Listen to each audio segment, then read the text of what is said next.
is this place? Where am I? When is this? Who are you? Why are you here? What am I? Why am I here? What are you? What are you? Why am I here? What am Why I? are you here? Who are you? Where am What is I? this Who am place? I? What happened?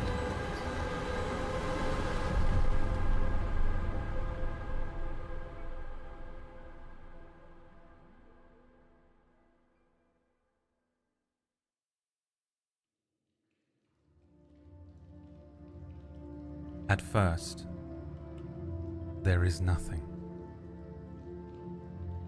Your consciousness drifting upwards towards something deep below. This void stretches onwards until the concept of time returns to you. As if striking a match at the recollection of time itself, you awaken, as if from a very deep sleep. The echoes of a memory of understanding as you recall what sight is, your eyes blinking open into pitch darkness. The simple concept of perception ascending into comprehension as you grasp at the concept of substance, meat, a body. Your limbs are cold. You feel slow. Substance gives way to cognizance as you understand the sense of sound once more, gently lapping water about you. The flame of the beast ignited once again, a fully living thing, conscious, cognizant, feeling. Your body is damp. No, it's partly submerged in around 3 or 4 inches of water. The backs of your arms and legs sense a rough stone floor, like that of a natural cavern or tunnel. Remember those? Not specifically, no, you don't, but the concept, yes. Like learning in school before a field trip. School.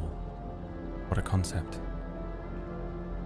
You have your basic wits about you, a general understanding of what a cavern, what water is, a basic understanding of your sense of self and concepts of things like caverns, arms, legs, and school, but the memories attached to those things are gone.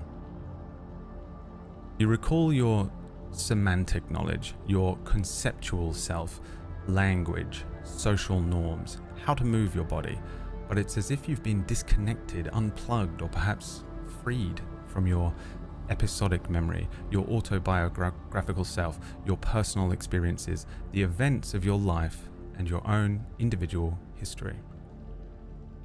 Both of you come to consciousness at the same time. What do you do? I sit up.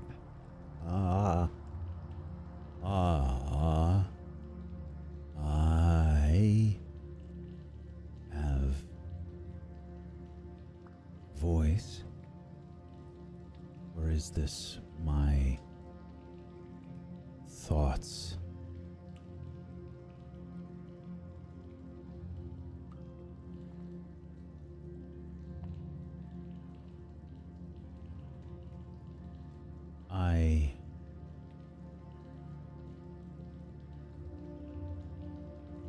I will try to perceive what is around me.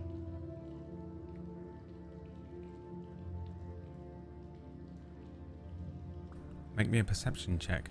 You'll see that you have 2 blank character sheets, one each. Each of you has almost no stats. You have an 8 in all of your stats, so it's less than a 10, less than even average. You have a 10 hit point maximum, you have 9 AC, you have only the things on this character sheet, almost nothing.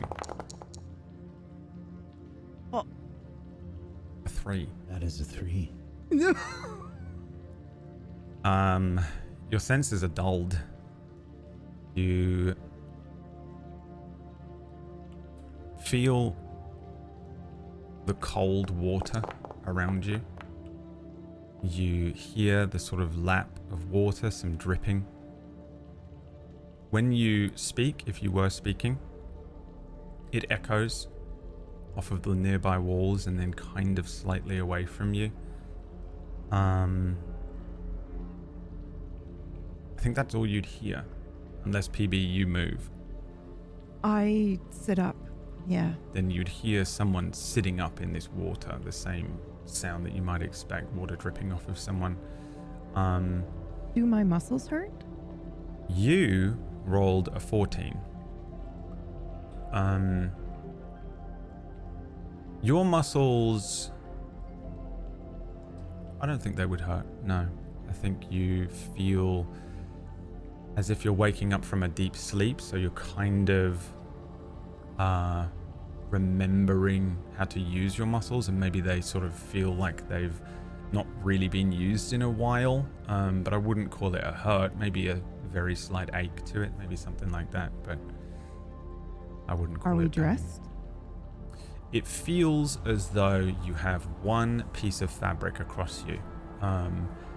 If you feel up to your shoulders, you'd feel it over your shoulders and down quite low past your hips. Maybe up over your head or pulled down would be a cloak hood. A big, large cloak kind of sits over the both of you and you would feel it, but it would be very damp. And you said the water was about 3 to 4 feet, right? Yes. Can I roll over and plank? I want to see how strong I am. Yeah, give me an athletics check. Okay.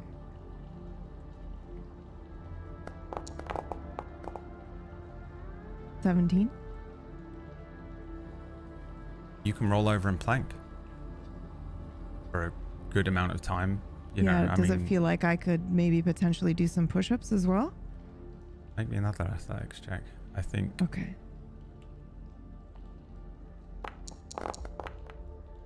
Seven. No. I think you do Okay. a plank, and I think you're able to hold yourself up for 20 seconds or so. It's like a good Okay. effort, and then immediately your muscles start to wobble. Okay. Then you attempt to do a push-up, and you do like one before your arms give out. It's not that you're tired or that you necessarily have anything wrong with your arms. It's more just that you're weak. Yeah, that's what I was trying to figure out. Yeah. Then I look around. I think you said it was dark, correct? In this space pitch as dark. well? Absolutely Yeah. no light whatsoever. Full darkness. Okay.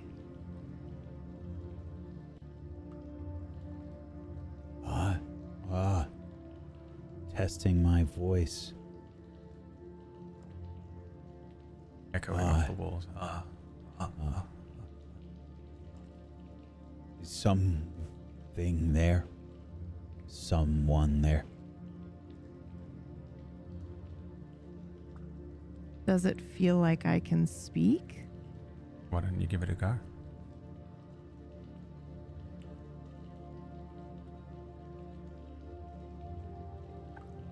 I push air out of my lungs first. And do I understand what he's saying?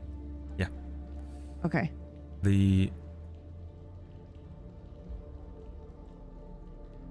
language coming out of his mouth would just be what sounds like a standard understandable language to you. For us, it would probably be English if we heard it for the first time. Okay.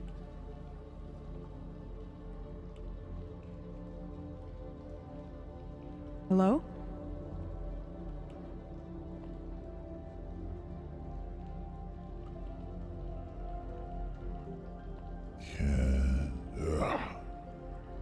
Can you hear me?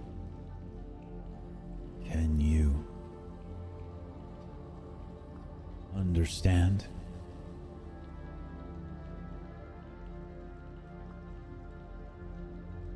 Yes?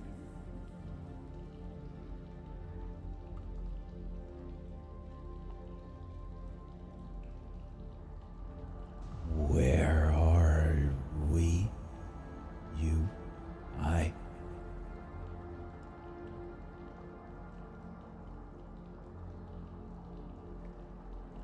I'm not sure.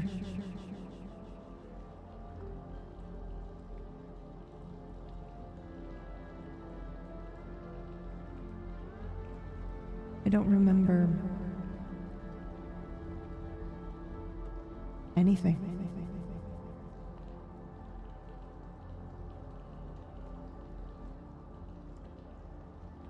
I do not either. But we understand each other.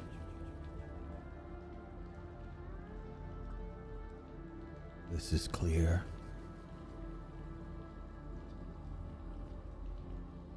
I know this is water,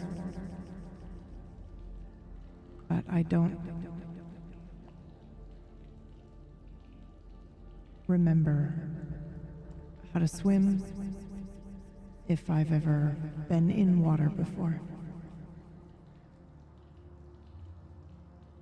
I know I can drink it. I think as this is said, I will feel around me and try to drink the water. Wow. Opening up with drinking the water is certainly a choice. Oh boy. You reach down. How are you drinking it? Like just a cup of it into your hand and bringing it up? Yeah. A natural muscle memory or instinct as you reach down, cup some water and bring it up to your mouth. It's at this point that I think I'll introduce the show. Hello everyone. Welcome to Unknown, our new Friday show. This is a show in which both of my characters or players' characters have actually they are my characters. Both of my players have blank character sheets. They have nothing on these sheets. Again, all they have is an 8 in all of their stats. They have a 10 hit points and a 9 AC, and that's all they have. So I don't want to cheat, but I have a 9 in all of my skills. So do I. Which I guess. Oh, okay. Oops, sorry. 8 in stats. 8 in your stats, yes. Yeah. Your skills are a 9. I don't know why. Because it's a -1. Yeah, okay, because that's your passive. So you have nothing in your inventory other than a cloak. And what we're going to be doing is unlocking these sheets completely at random as we go, with tips from you, the viewer, during the live stream. On the screen above me, you'll see a bar that has 14 wedges. When we hit each of those lines, you will unlock a spin.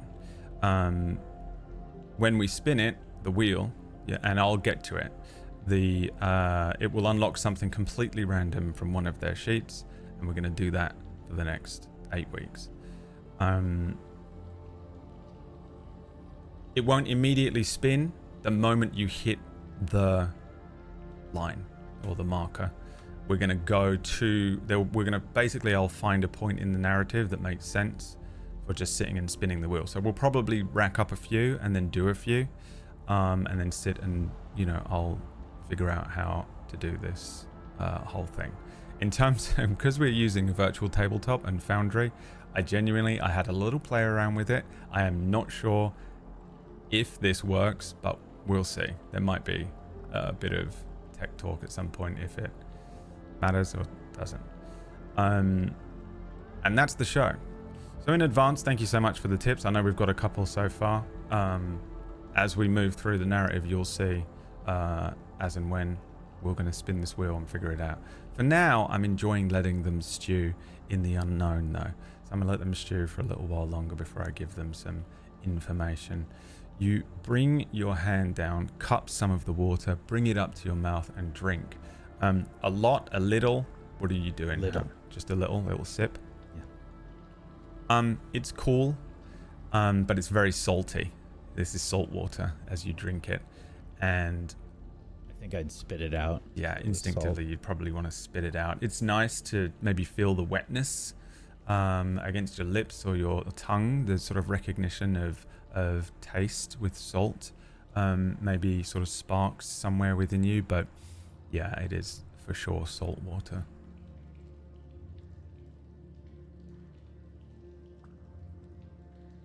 Do not drink this water.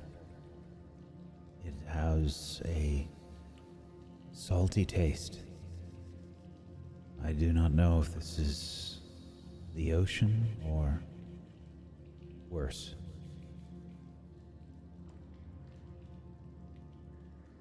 I know what an ocean is, but I can't visualize it.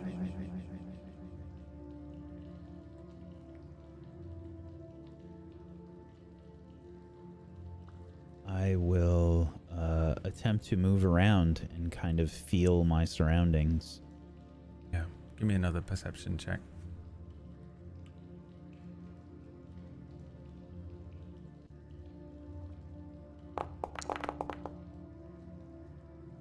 Six. You feel around just with your hands? You're still sitting down? I imagine I would probably, yes, I would start sitting and I would just kind of reach out with my hands and feel around. For the most part, you feel the few inches of water. Underneath it, you feel stone or rock, a cold, rough texture. It isn't sort of cut stone or masoned. It feels natural. In places, it's almost sharp to the touch, kind of like a flint or a chert. So you run your hands over it, but you can feel that it could potentially be dangerous to really push your hands over this. A couple of times your hand brushes past something kind of slimy. And would you recoil from it or try and grab it? I think at first I would recoil, and then I might try to stand, and then potentially feel it with my foot. Okay. Same thing. You feel the water, feeling around with your foot. You kind of move your foot around until you feel this kind of slimy thing. Feels like it's floating there for a second, kind of lazily moving away from you, but doesn't sort of necessarily feel like it's alive. It's not like a fish or a creature or something. I think the sort of general recognition of something like a plant or a seagrass or a seaweed is what you're feeling, and you come to that understanding naturally or instinctively, however you want to think about it. And I'm going to use a lot of words that will mean the same thing. I have a question for you. Yeah. Do we know if we maintain a sense of curiosity? Like, all of that I feel like is personality driven. The writer of Gone dares to ask me such a question. Yeah. Well, Like, do I have an inquisitive nature, you think, where I would want to know what these things are? this comes down to, I think, you as a player. Okay. What do you want to do? What do you think? I mean, I sort of did have a little think about this myself, and I thought, well, I'm not going to impose it upon either of you. You're both master role players and improvers, so I don't need to give you any of that direction. Obviously, you might get some of that influence from your sheet as it's unlocked. There are things on the sheet that potentially could influence you in that way. But I suppose the way that I thought about it, as opposed to me giving you an answer, is how I questioned it myself, would be sort of like, if I was reduced down to sort of an understanding of who I was and what I was, well, an understanding of what I was, not who I was, and it's almost like being reduced to a sort of amnesiac animal state. So I think I would probably go on instinct. So are we inquisitive creatures? Yeah. You know, are we curious creatures? Are we cautious creatures? And where do you temper that? Where do you draw the line with that kind of thing? I think is probably the questions that you might want to pose. Now it's up to you. You could say that you've decided you are incredibly inquisitive and you are incredibly curious, or maybe you're incredibly frightened. I think that's up to you. Okay. How you want to role play it, you know, make a snap decision. Okay. But yeah, that's kind of where I would probably put my brain. Yeah. I will first attempt to recoil from this, and then I will probably try to stand up and then like reach with my foot and see if I can feel what this is with my foot. Yeah, you get the sense that it's a seaweed or a seagrass, a plant. You feel it with your toes. It moves lazily around below you. You have an understanding of what seagrass and seaweed is, I think, just in the same way that you're not always thinking about seaweed, right? Every single day. But if I placed a bit of seaweed in front of you... This is my Roman Empire. you would think about it in that moment and the memory of what seaweed is, and instinctively you understand what seaweed is, but you don't need to be thinking about it all the time. I think it kind of hits you in that same way. Right? Like, I know what the concept of this thing is, but if I try to recall a memory or what it visually would look like, I cannot. You can't recall a memory of yourself with seaweed. So you can't recall the first time you saw seaweed, or someone handed you some, or the first time you picked some, something like that. It's entirely up to you if you want to say that you can imagine it and remember it specifically in terms of what it is. We have no reference point. This is it. This is why this is a tough thing to think about. But again, you recall your semantic knowledge and your conceptual self. You understand language and social norms and how to move your body and that kind of thing. But you've been disconnected from your episodic memory and your autobiographical self. So your own personal experiences and the events of your life and your individual history. So it's a tough one. Like amnesiacs wake up and they can still talk. If you said to them, you know, what is seaweed? Can you draw me some seaweed? I have no idea if they can draw it. And does it come down to whether you have aphantasia? You know, maybe maybe that's all that it is. Maybe that's the difference between multiple different amnesiacs. Again, I don't mind if you do know what it is. If you do want to say that you can visualize it and you can understand what seaweed is, so you can close your eyes and imagine some seaweed, you can drum it up in your head like you're creating it in like Blender or 3D Max or something.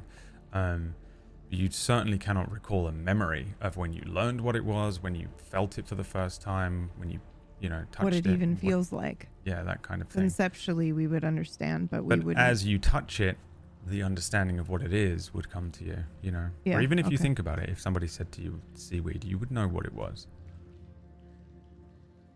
I will, if I stand up, do I feel any pain when I stand up or anything? No. Do I feel sore or... You don't feel sore. Sort of. You might have a little ache, as if maybe your body was more like, you get the sense that it might be that you were sat in the water and cold. You know, your body is cold, like you've been laying in cold water for a good while. But there's no soreness and no actual pain. Okay. If I don't feel pain or anything after I recoil from whatever it is that I felt, I will probably begin to move around a bit and start to see if there's any sort of stimulus from any of the area around me. Like Is the ground sharp and pointy? Is it, like whatever this is below the water here? Is it soft? Is it rock? Is it, like, is it causing me any pain to stand up and walk around or anything along those lines? Okay. I mean, these are all, you have the same stats for all of these things, but you can make me an investigation check. Okay. How far are you ranging out? Like your immediate area, or are you kind of walking around? Probably within like 10 feet of where I was sitting. Okay. That is a 12. Yeah. You start moving around. Walking steadily forward, crawling, maybe. Feeling out. You get the sense that this kind of cavern you're in stretches out around you. You don't, if you're ranging out around 10 feet, you probably don't really find anything significant. Underfoot, the water remains around the same level. Every now and then there'll be a sort of natural pock, so it might be like a puddle, like a slightly deeper area. But generally speaking, it's about 3 to 5 inches across in varying spots. Because it feels more like natural rock underfoot, it'll vary a little bit.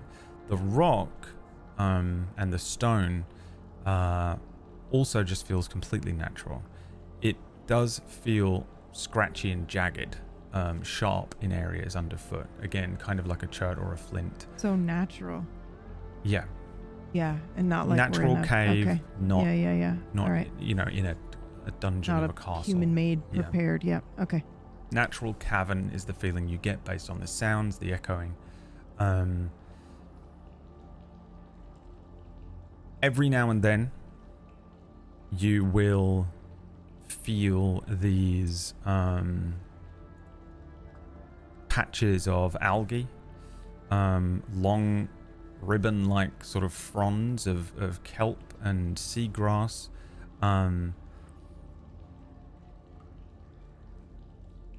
What I think maybe does stop you for a moment is perhaps, Wack, you reach down and you feel this seagrass, this kelp. The first 4 inches of this are underwater. The rest is out of the water. The entire thing is lifting and moving and floating upwards as if the entire thing is underwater, though only the bottom is rooted a few inches under this seawater. It continues to move and lift as if it was fully submerged. Beyond that, in your immediate 10 feet, you would also potentially run into the other person here. But yeah, your question first. Yeah, does it feel like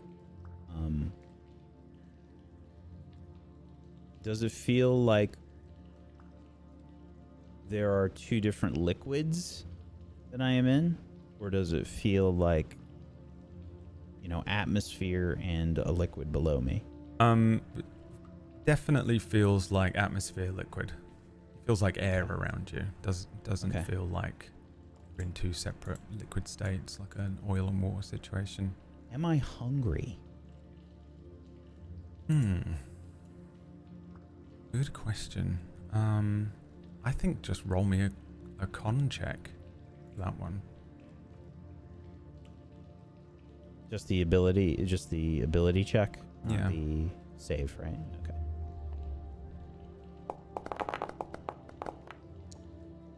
Natural 1 for a 0. Starving. Absolutely I will- famished. Yeah, I will grab that seagrass or whatever it is, and I will try and like taste it. I will try and eat it. Okay. Yeah, I mean, you can do. You pull it free. It's very easy to do so. There's no issue there. It doesn't do anything weird. It falls kind of limp and loose as you pull it free. So it's no longer floating as you lift it up, as if it's floating above you and you're holding it. As you rip it free, it just falls completely loose over your hand. You just stuff this whole thing in. You bite a piece of it. The way I'm picturing this is I'm just going with my base instincts, which are food, water, and like, is the temperature comfortable? Am I in pain? Yeah. And first thing, those in are pain. Yeah. Yeah. Yeah. So I'm imagining that if I'm starving and this thing feels like it's not going to be painful for me to touch or eat or anything, I will try to taste it and potentially see if I can eat it. Yeah. So I will, if it tastes like really bad or something, I'll spit it out immediately. That's also subjective.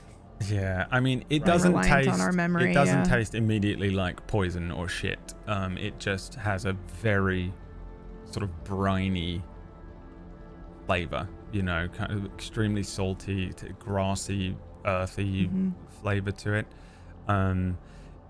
It would be fibrous, so you're like chewing it and chewing it and chewing it. It's probably not a comfortable, an enjoyable experience.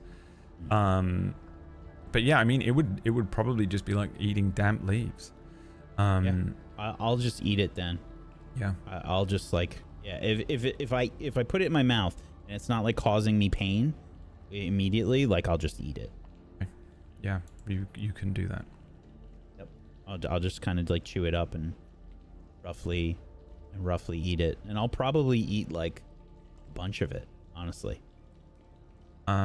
Okay. While you can hear someone begin shuffling around. The other person that was speaking to you, PB, shuffles around in the water. There's splashes and sort of cautious footfalls or the sound of legs slipping through water.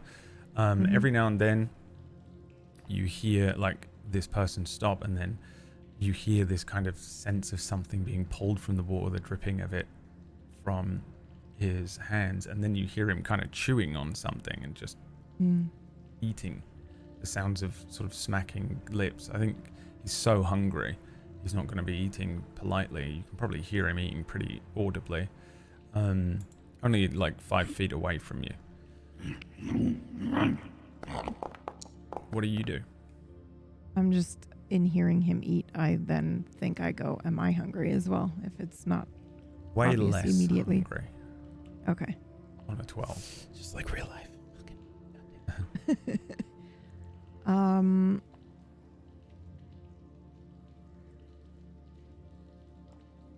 I think instinctually I think about things like, you know, how inquisitive am I by nature?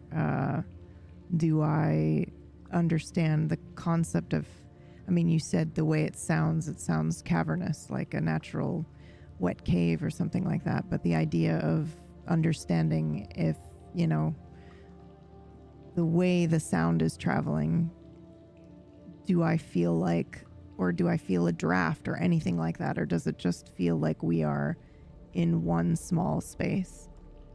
Make me a perception check. Rather than like the dripping, and I know there's much more cavern to the left, you know, stuff like that. I don't even know if I would know to think about that, you know? Yeah. 13. A 13, I think, gives you an idea. I think predominantly from the speaking and the sounds of water dripping, if you were to shout or speak louder or throw something, you might get a better idea of it. But you get the sense that you're in a sort of a mid-sized cavern. I mean, you know, how do you describe the size of a cavern? But I guess we'll go with mid-sized cavern. It doesn't feel like it's just this absolutely enormous thing, but it also doesn't feel like the walls are very close to you. Yeah, okay. It does, you get the sense that the sound travels further only in one direction away from you. Okay.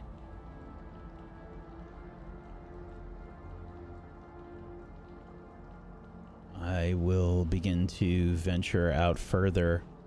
I'm just going to pick a direction and see if and slowly kind of feel around and see if I can start to. And this would be the way that I would do it in my head, because I can visualize things pretty well. So I don't know if my character here can do that, but it's the way that my brain works, which would be to just, if I'm imagining myself in a dark space that I don't know anything about, I would start to feel the environment with what my senses that are working. Yeah. Which would be I would probably be making little echoing sounds, a bit like a little very rough echolocation. Yeah, like And I would tapping, rapping on the rocks and stuff. Yeah. Yeah, and I would probably be mumbling a little bit or something along those lines, and pushing my feet out and using my feet to kind of try and feel around, and my hands as well. And I would see if there's like a wall or anything, you know? Yeah. I think you move, interpret this however you want, maybe around 20 feet across this water. Again, almost no change below you. Maybe every now and then your foot dips an inch lower than you were expecting, but it either hits the bottom or you stop and pull yourself back towards an edge. Generally speaking, no change underfoot until you hit a wall. A hand kind of blindly reaching out in the dark as the back of your hand awkwardly makes contact as you're moving. You find yourself sort of trying to right yourself and bring yourself closer over to the wall before you put two hands on it and start to feel around on this wall. It's extremely similar to the texture of what you feel underfoot. The walls feel just tough stone, cold, damp. The texture is scratchy and jagged, sharp in places. There are areas as you feel around where you'll catch a small rivulet of water kind of running down. Yeah, I'll feel around and I will say, Wait. there is no pain here, no hurt. There is something hard. Wall.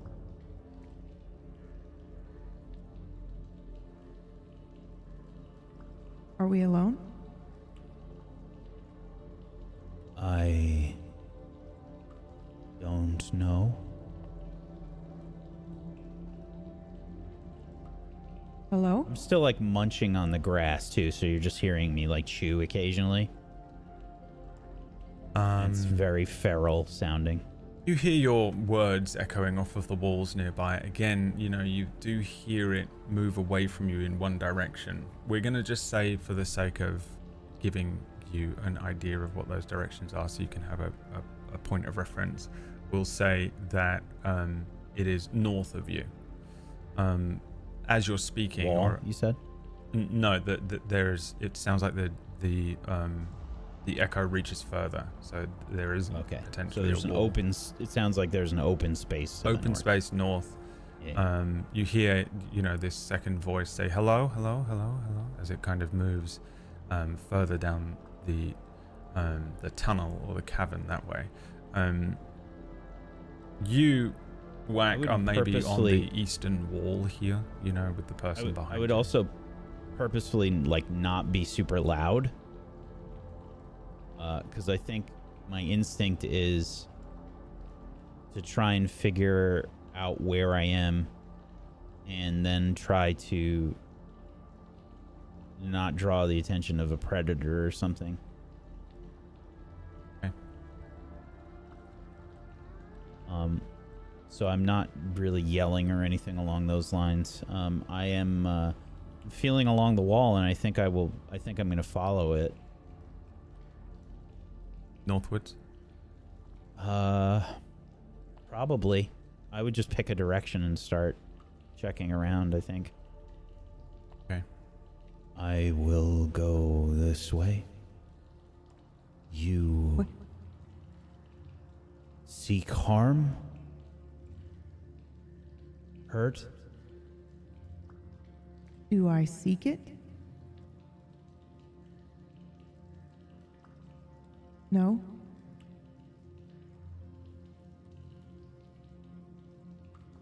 If We should stay together.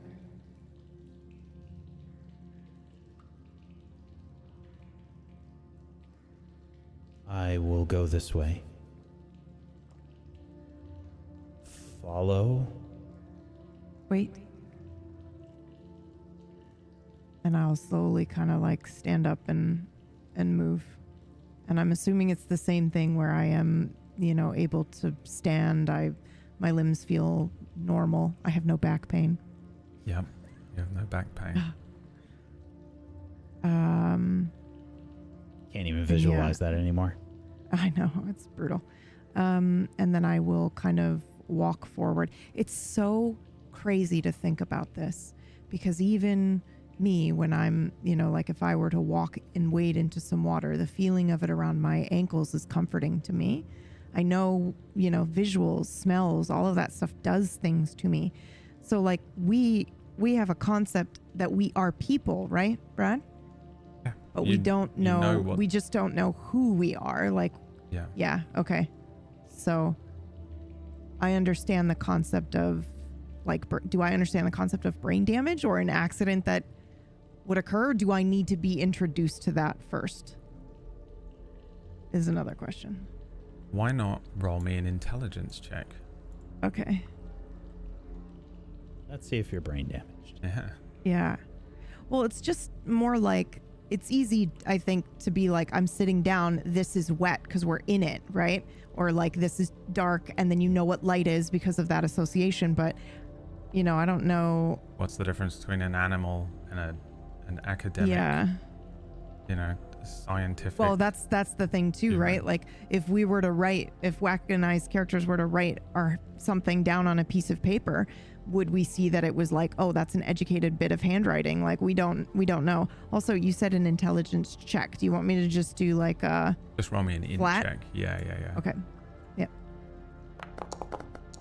I notice you made my dice colored dice. It's an 8. I didn't. You are in charge of your own colors, I think. Oh, well, that was the default for me. Perfect. I'm not changing it. I changed I also mine. really like the sound.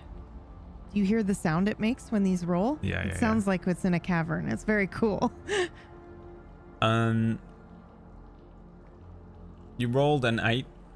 Yeah. Specifically, what were you after again? Just like, do I understand the concept of that brain damage can cause amnesia? Like I'm familiar that I'm a person. I'm familiar that I have no memory at the moment. But would I then go, oh, something must have happened to me? I feel like on an 8, probably not. With an Probably average not. of 10, Okay, yeah. you might have a concept of memory loss, but not like the specifics around like brain damage and that kind of, It's and is it that I don't have the concept of it, or is it like when I try to think about it, it's hazy? I think it's like a child. Like you can explain to a child what memory loss is, but you wouldn't be able to explain amnesia and its scientific understanding of it and what's happening with the brain. I think you'd have a child's level of understanding of memory loss. That's actually super helpful. So, but even with a child's understanding of memory loss. This is all a thought experiment, by the way, and I'm not giving you definitive answers. So we can just philosophize on it, and if you're like, I do know what it is, I'll allow it. Well, so this is an interesting thought. I'll draw a line for a reason. Yeah, because like to think about if we have retained a child's understanding and a child's, potentially curiosity of the world, then the way that I would describe it as a child is I had it and I have it no more. Right? Like that's how I would explain it to a child. Like, oh, you did have these things, but you don't have them anymore. Yeah. So do I have that concept? Like I feel like I had these things, but they're not. The reason I say like a child is that I feel like intelligence is learned stuff. That's the stat. So you can have a really smart child, but unless you teach them stuff, they're just going to seem dumb. Kids seem dumb to adults, and then if you don't teach them things, they're going to stay at that kind of level. There's only so much you can A sort of smart just child will teach intuit. themselves, but yes. Yeah, yes. but without a book or without Yeah. some source of, being able to Learning. academically teach yourself, Okay. give yourself more context. So you're just a child in a cave. So yeah, I think Okay. I think that's fine what you've just said. That concept right. of you've had something and it's been taken away, or you lost it. Oh, lost it. Yeah, I was going to say taken away implies something else, I think. Okay, so I think I'm just going to move. I'm going to follow behind him. I'm going somewhat slowly. I'm also trying to be quiet. And I'm not standing too closely to where his sound is coming from. Okay. But I am so you move follow. over to the wall. Yep. I'm gonna follow And the two along. of you start shuffling across the wall. Okay. Let's get a check from each of you. What are you doing?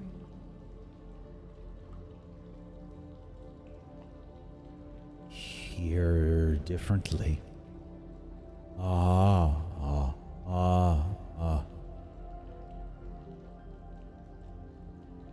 No wall here. I think that's an echo.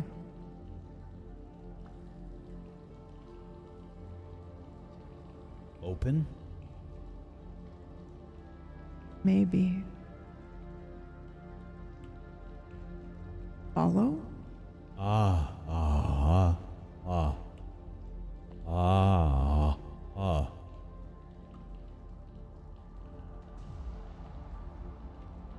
will continue following the wall, moving slowly, just attempting to feel the ground with my feet, and I'm being very skittish. Yeah. If anything is like painful, that's my trigger, basically. Pain is the stimulus to let me know that something is that has changed. Okay. I think both of you give me... You're moving slowly. Yeah. Yes.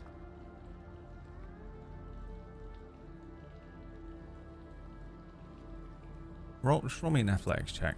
I don't think that's really a skill for what I'm trying to get, so... 18. 14. I don't think you do injure yourselves. I don't think you fatigue quickly. But I also don't think for a good long while there's much change. You follow what is essentially a tunnel. You're aware now that you've moved further backwards. After a little while, those echoes stretch out in front of you and behind you as you kind of make noises, or you hear the splash of your own feet against something.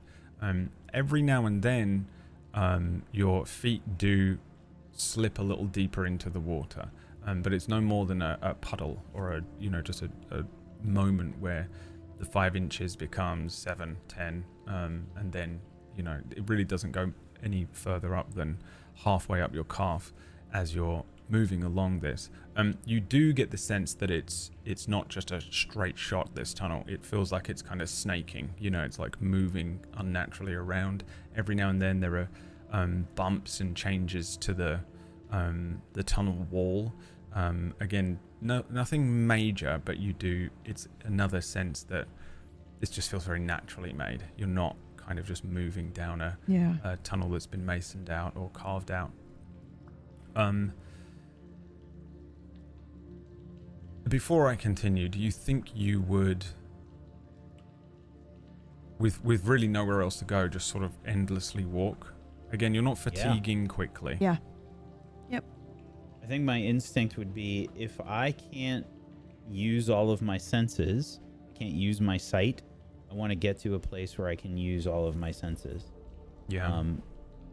Because it's that fear of the unknown, I feel like, is like an instinct. Really, is like if I can't use all of my senses and something's wrong, either with me or the place that I'm in. It's almost like it's not pain, but it's close to pain, right? It's like I'm not working right. Something's wrong. Yeah. Then you continue to shuffling along this wall. Maybe eventually you get so used to this that you're only running one hand along the wall as you move. And you said rivulets of water were kind of like falling down periodically? Yeah, and it's not a lot, just every now and then. The wall in Right. general does feel kind of damp, but there's definite sort of moments where there's little rivulets that are running down the side of it every now and then. Sort of frequent enough that it's not a surprise that it would happen every time your hand touches this. Again, your feet move through fronds of seagrass. But Also, if almost no there's change. water on the wall, I might also attempt to try and taste that as well. Yeah, salt again. Yeah. Roughly spit it out. I don't know if I know what salt is, but I will say this tastes wrong. Do not taste the wall.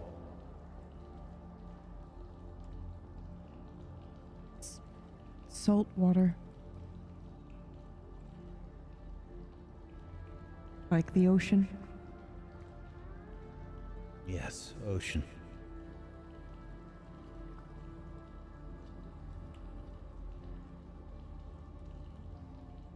You know nothing.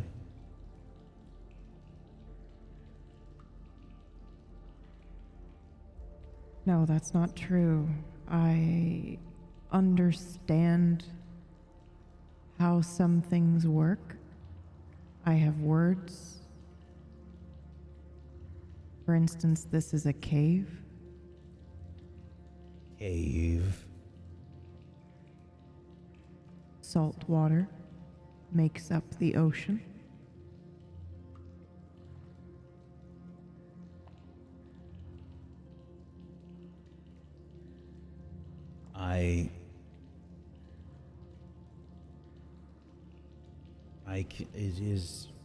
It is dark here. Yes? Yes. And I know I am not alone because you are with me.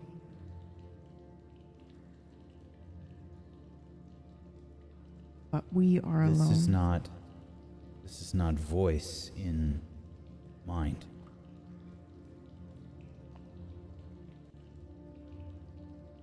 And I struggle for a second. You can't see it, but I squint. Thought.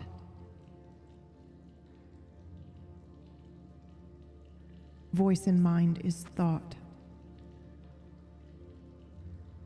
Thought.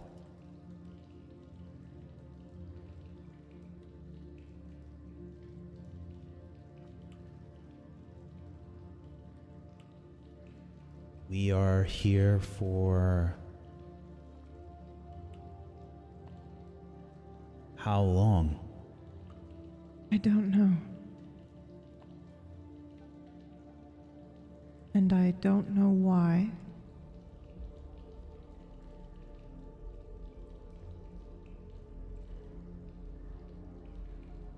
But I understand the concept of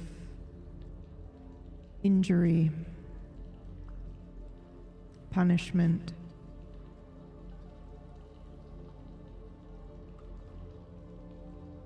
isolation.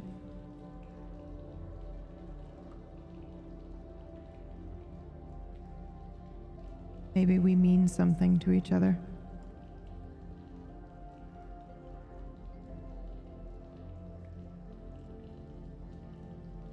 I will stop. And I will try to feel along the wall, maybe for where you are.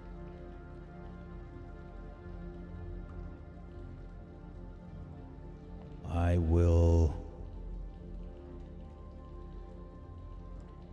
feel your hand. Reach out. Slowly.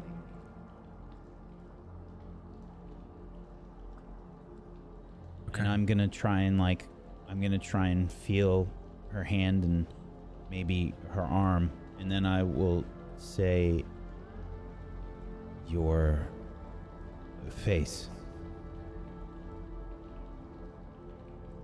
First of all, what does your hand feel like? Do we get to know? Like, does he have calluses on his hands? I'll tell you. You feel a smooth hand with no hair, no pocks, no scars. Still like... Does it feel like skin? I feel like it feels like skin, but it is the smoothest skin you have ever felt. Like it's warm like skin. Like baby skin? It's like You baby's weirdo? skin. Yeah. Okay. It okay. is That is so clever. completely brand new.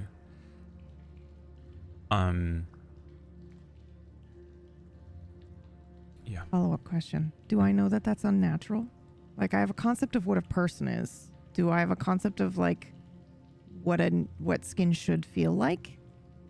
I think so. I think you have a concept Okay. that this is too perfect, too Yeah. smooth, too Okay. yeah. And I don't suppose the word alien comes to mind. No, that's a joke. Probably not. Are you taller than me, Wack? You reaching out to each other's faces next? Yeah. Well, I was going to put his hand on my face, yeah. Because he was asking for where my face was. I think as his hand touches your face, we have our first memory unlock. The moment that the This fingers is so cool. make connection, both of you feel something additional happen. In that Sorry, moment. this happens sometimes. You reach out. Your hand touches her face, but I'll give you this last little nugget of information. You feel about the same height. You'd have to really figure it out. Okay. Hands touching. Hand touching face. Let's get into the memories or the reclaiming of oneself.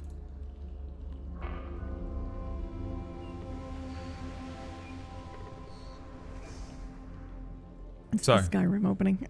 the way this works is I'm going to bring us over to a wheel spin page. So, you're finally awake. Oh, Yeah. you are finally awake. Thank you.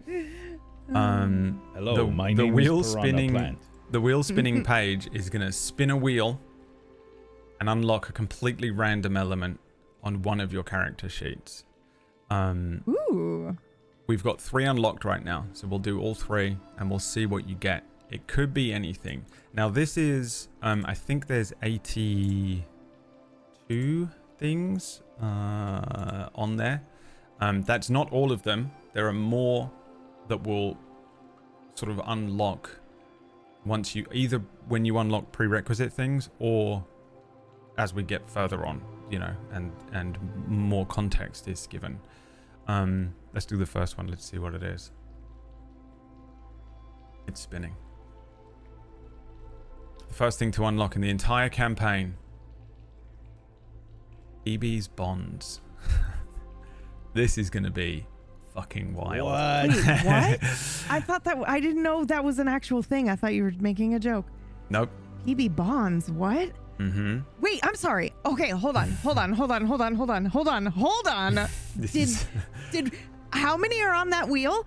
And you got now. that one after I said maybe we mean something to each other? That's fucking fucked up. That's really weird. What? And we're on the 3rd tick of the bar. What? Oh my god! No, Wacky, you can't pretend that that's not fucking weird.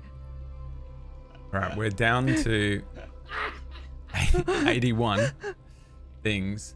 Would you like me to read it to you, or would you like me to just put it on your character sheet? I would like you to read it to me, please. I know you hate it, but please, my favorite thing in the whole world. Let's go. This is an insane one to get first. PB. Yes. Leaving your family was the hardest thing you've ever done. But the farm life was crushing your spirit.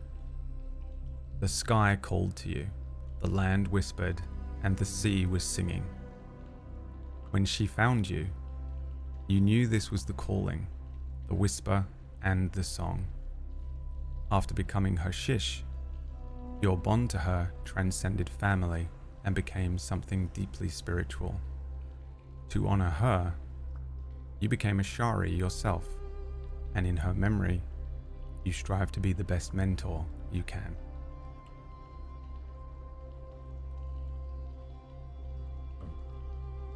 I will add this to your sheet. Do I have a concept of what those words mean, or do I just at this moment have those words? You have to tell me. This is the part of the game Wow. where this is improv beyond probably all of our skills. Yeah. In I that was just thinking that, like, ooh, this is fun. you have a backstory. Both of you have backstories alongside these ideals, personality traits, bonds, flaws. You do have a biography. It is not written to the most tiniest details. When I give you this stuff, you will hopefully unlock it all. But your biography, your backstory, is one of the things that is not unlockable yet. So, you need to figure out how you interpret this understanding. Because obviously you don't get a piece of paper with this information. You do have some memory of this. You're getting some form of a memory, but I wrote most of these bonds, ideals, personality traits, and flaws in a way that hopefully it's not like first person. You know what I mean? You're not getting the direct memory of leaving your family. You're getting the understanding that leaving your family was the hardest thing you've ever done. Wow. Okay. That's a very important distinction. Yeah, but again, I like that. Thank you. Very happy for you to interpret however you want. And you can play this confused. You can play it like you just don't understand what it means and ignore it. Or you can come up with it. But again, and you're okay if we just fucking make shit up. I mean, yeah, kinda. Okay. But there's only so much you can Brad, make up. this is amazing. This is incredible. You have a distinct lack of specificism and context for what these things are. For me, I would probably play this more closer to feelings than memories. Yeah. Okay. Yep. But how you want to pass that information and work it out is up to you. Okay. That's a fucking nuts one to get first, by the way, of all of the options on there. Very cool. Okay, any other questions before we do a next thing? Nope. Okay. Thank you. Sorry, I'm chewing on that. Yeah. Okay, let's do our next wheel spin. All right, we've removed PB bonds from the wheel. And we're going to spin again. Here we go.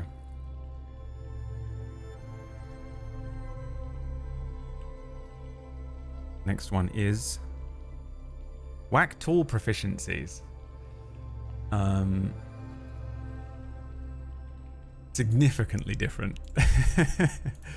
Whack. Also accurate. It would be a practical thing that I would know first. PB gets this hardcore emotional connections and like, oh my potential God, I feel so many feelings. And I'm like, I know a tool. What tools can I use? I mean, to be fair, that was the So first thing I accurate. tried is like, how strong am I? Or am I injured? You know, like Yeah. roll over, push up. Can I do anything?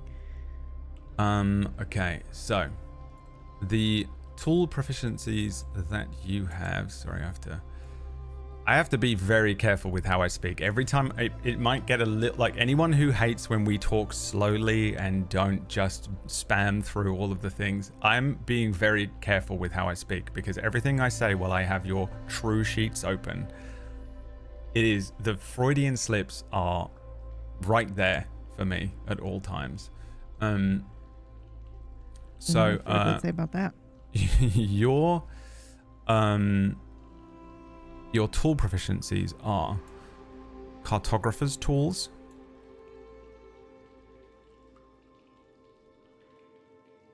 and navigator's tools. And I'm going to try and I was hoping I could copy those over, but I can't, which is very annoying. I can do it with equipment. Can you pull them in yourself, or do you want me to do it? I can pull the equipment in. I don't know where the proficiencies alone are. I don't know where the proficiencies alone are either, so we'll have to... you can probably add them manually for now.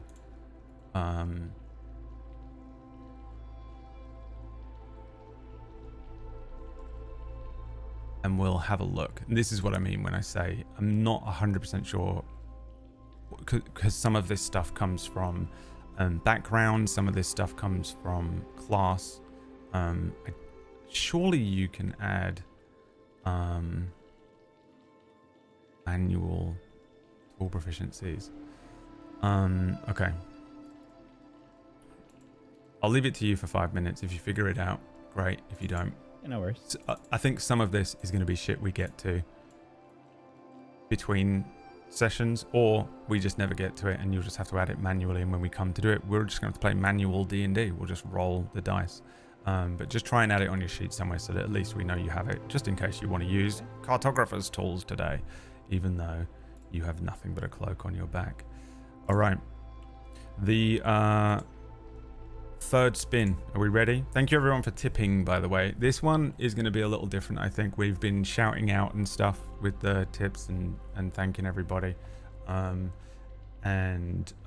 Because I'm treating this a bit more like an immersive, genuinely sort of classic table story show, there'll be less chance to, constantly shout out people who are tipping as you tip. But you should be in the credits at the end, so long as 1, I did it right, and 2, they ever roll when I click the button. A blanket thank you for everyone tipping. We really appreciate it. I just wanted to do something really weird and different with this one. And this wheel was the hardest thing to set up for this whole show by far. TomBacons saved me. So we can thank TomBacons for that. Let's do the last one. The last memory unlock. Here we go. Third one so far tonight.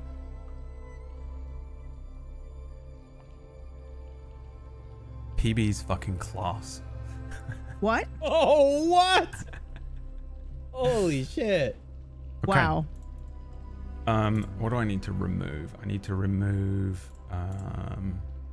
what did you get? Tool That is proficiency. a big That's a big one. initial one to get. Big one. Especially after the gift of the bond, because I was like, I'm gonna interpret this in a fucking crazy way, and then I went, that might fuck up my class if I'm like some sort of cleric or something, so Yeah. I'm gonna wait. So let's see. But I'll be curious if the class is somehow like connected to that, just how haunted that is. We're gonna straight up roll Mm-hmm. and set up.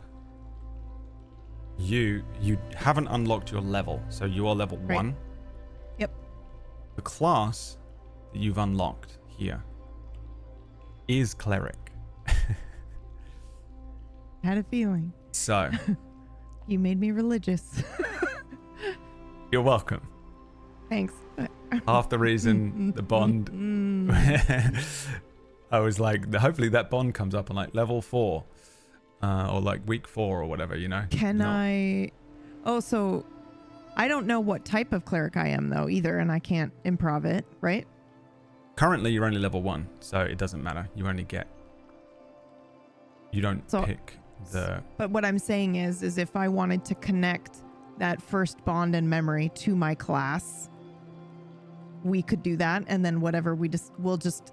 I guess we'll have to homebrew it as I level up, right? Yeah. And I'm using quotes. Okay. Okay. I'm going to hit cleric on your sheet. See what happens. In fact, no, you do it. You do it. So you hit the cog, the wrench in the top left, and you go down to features and you add class cleric.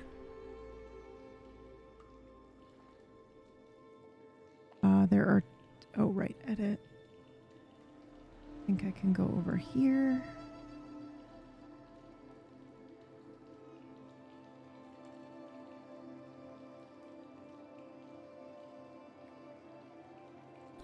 There are 3 different versions of this. Yeah, so you want the 2024 one. Oh, right. Okay.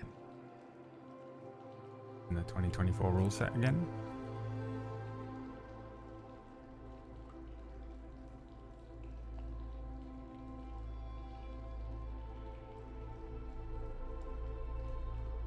Okay. Okay. Each. Do you want me to go through this? I think or so. Not? Okay. All right. What does it do? Well, it's I can't asking me to remember. select 2 more skill proficiencies, but I think we should just leave it blank. Yeah. Okay. This is what I mean. gonna I'm ask- not sure how difficult this is going to be. But you can always pick them and then probably unproficiency yourself afterwards. Oh, yeah. Okay.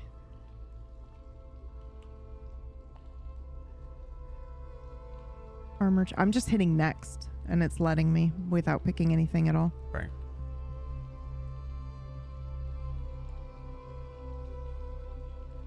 No prepared spells, nothing. Okay, got it. I did it. Okay. All right. You know your class. Interpret that how you wish. Okay. You know your bond.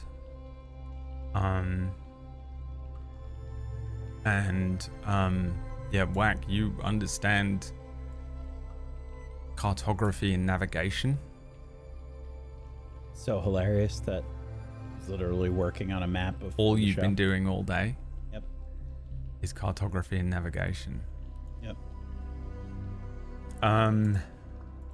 Yeah, and then I will try to reach out a hand and feel their face. Do, yeah. And as soon as your hand touches the face of the person in front of you, you have this sensation, the both of you, these additional memories or understandings that you gain.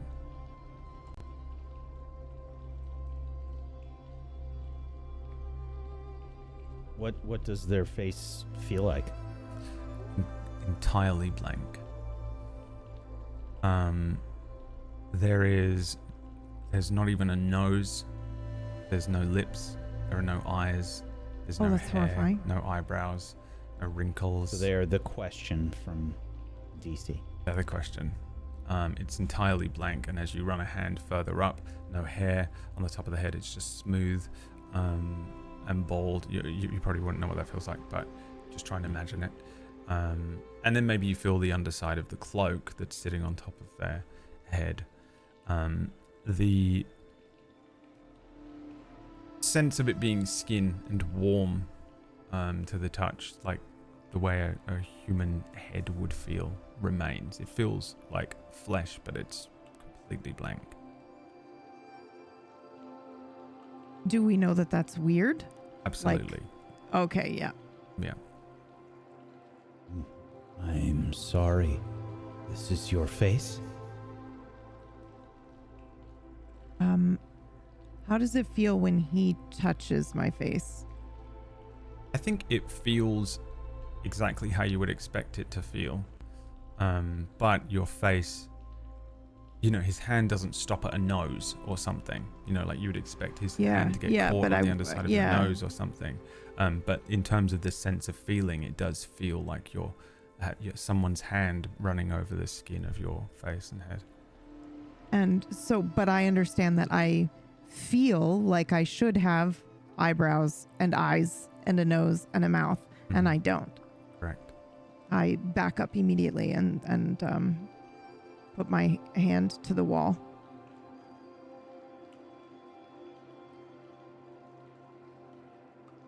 I will then feel my face.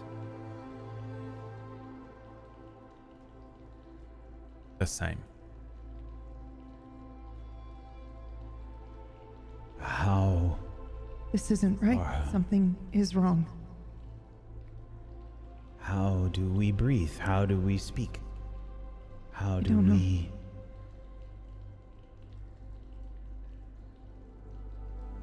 This is wrong. This is wrong.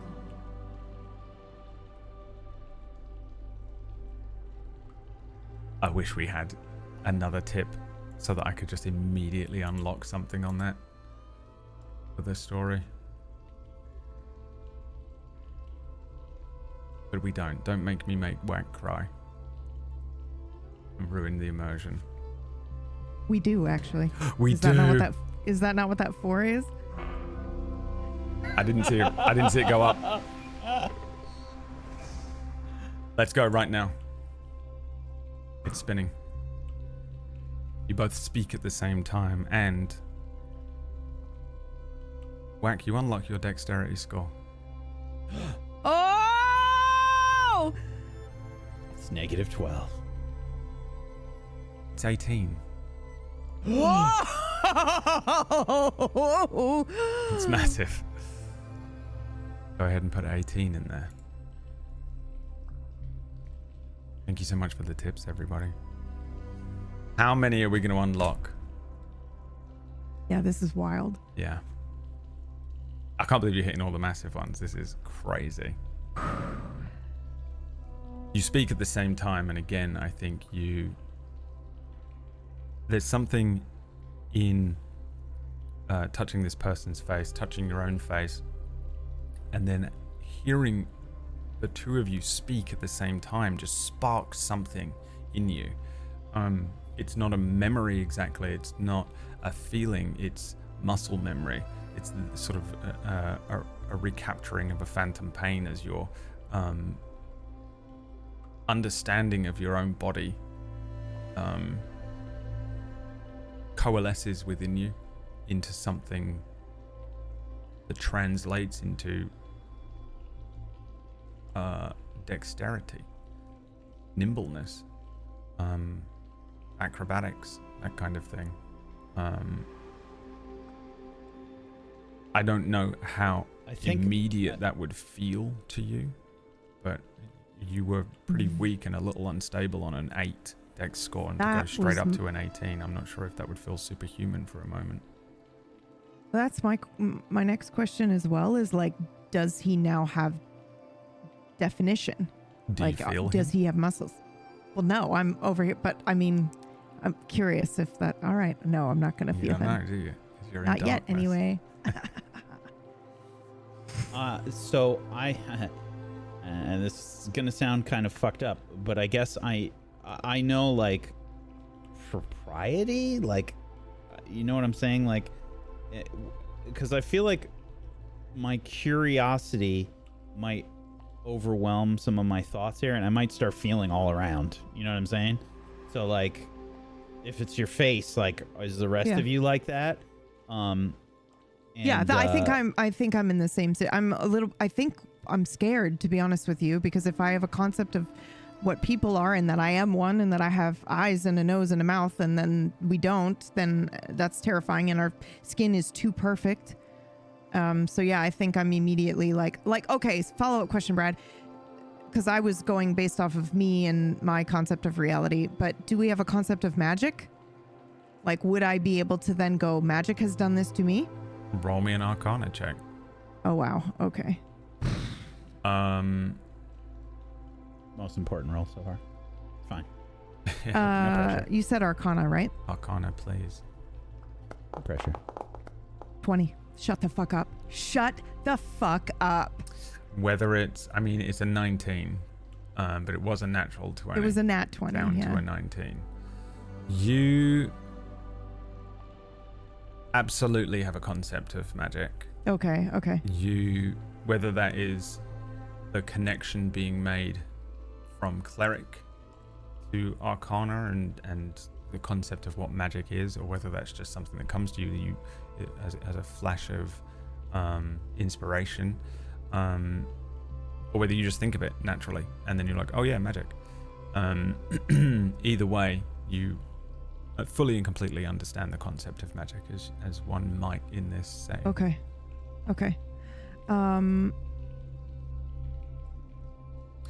Before you continue, Wack, you were feeling yourself over? You were feeling down? I was feeling. I imagine since I was feeling their face, I was probably like feeling. Oh, I like, backed their up. shoulders and their like. You backed up. Yeah. Okay, then I would have felt 'cause myself. I would have felt myself. because I was like, I have no nose and no mouth, and I backed up and I felt my grabbed face the wall because I then- was terrified. Yeah, I'd be feeling myself all around then. You Just like do this. have slight definition to your body. It isn't perfect definition, but where you might expect it to be smooth, you feel like the edge of muscular definition. You feel somewhere under there kind of a rib. You feel when you squeeze your bicep, you feel a muscle in there tense. And it does feel new, like it just happened. Your legs, Whoa. your body, your neck gain a slight definition. It isn't extreme, but as soon as you uncover that dex, you do recover a little definition to your body.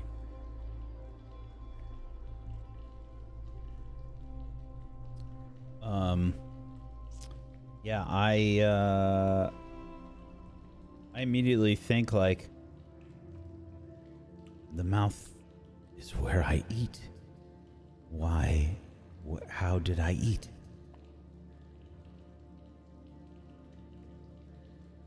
Someone may And- have done this to us. This is not natural. They are here? I don't think so.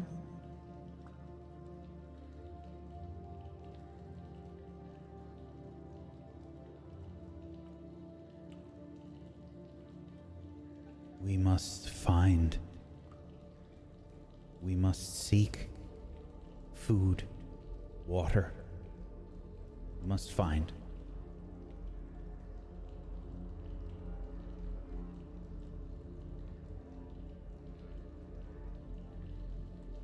Then I follow. We seek. Follow the wall. Listen. See. We must eat. We must drink.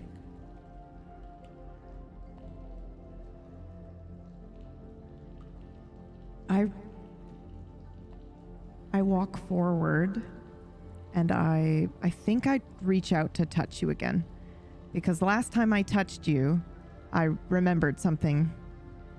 So I think I'm gonna try to do that. And we didn't talk about what had happened, but so I'm assuming nothing happened to you, I think. But I am gonna reach out to try to, like, I don't know, grab your forearm or something as we're walking in the dark. My left hand up on the cave wall. It would be your right hand. You're on the Okay. right. Right hand on the wall, We'll left just hand call it reaching out to him. north. You're on the east wall. So yeah. Okay. Right hand. But yeah, I don't know if that matters to you, but either way, your left hand reaches out, and you suddenly feel the touch of someone, Whack, as someone reaches out, and you probably catch some of the cloak, and then you run a hand and you Yeah. feel an arm and flesh there. Yeah, I would jump. Yeah. You know, like Yeah. I would definitely have a reaction. There's a splash of water. Yeah. and a movement. And I'm very fast. Yeah, make me The action is a very quick. dexterity saving throw actually. Since we unlocked the dex score. Of course it was dex. Dex, I can't. Would you like to know something else, PB? Mm-hmm.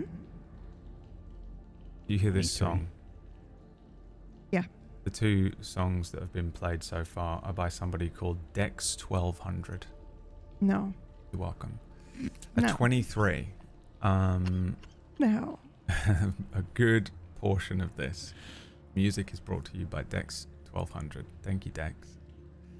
No. 23. Yeah, I mean, you. You want to release the beanie now too? How do you Yeah, probably how do should. you jump, and why is it a 23 on this Dex save? Well, if you've never heard of it, I have jumped in a way that one leg is kind of further down and one leg is up. And I know instinctively this is some sort of ollie. Yeah, you ollie no, away. I'm just very skittish. I'm just, like I'm expecting something to jump out. Yeah. And I mean, you could probably hear that I was next to you, but I still think that like I know it was me, but I do that all the time when anything happens. It's including honestly it's an just the unfamiliar cat. sound. Yeah, it's just a cat reaction. Like I can't see at the moment, so I'm just, one of my senses is gone effectively, so I'm just hyper skittish. It Absolutely. vanishes from your touch, and there's a splash Yeah, I was of gonna water say. ahead I think of you. I think I stumble a little bit. Oh, sorry. That was you?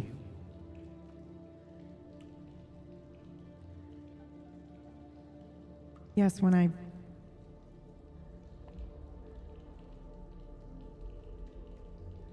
we touched last time, I learned something new. What do you know? Loss. I don't feel it when I think about it, but I know the concept like the ocean.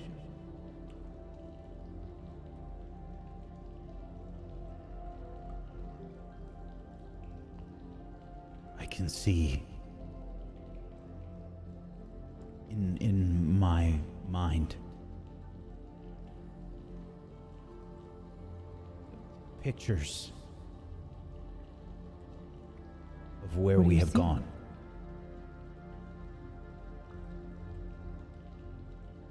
The wall, water, the plant.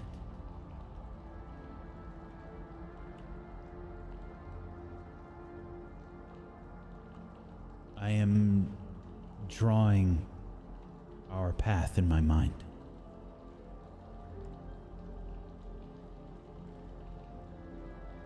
So we don't get lost? Yes.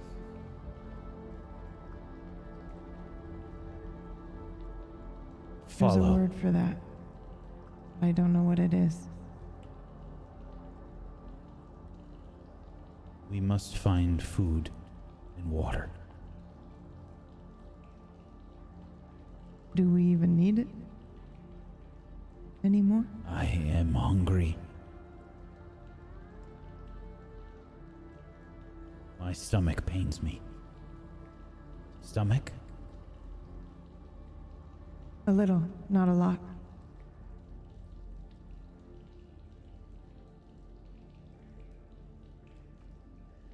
We must find this. Follow, if you wish. I do. I'm right behind you.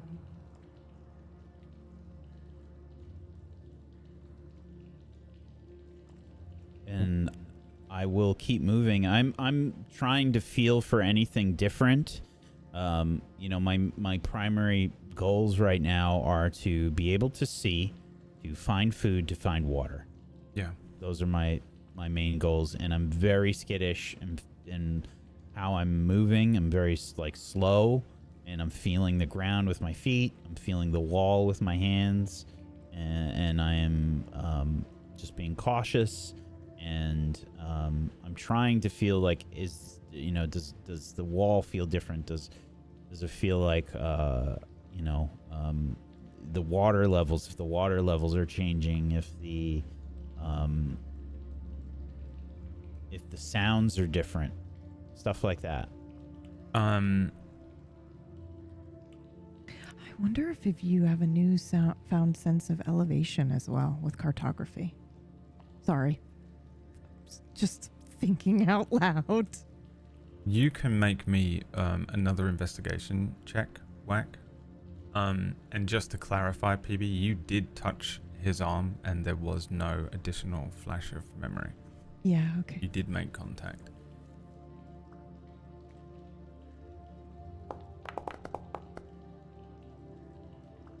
Five. A 5. Elevation feels pretty much sort of flat, like you're not going up or down.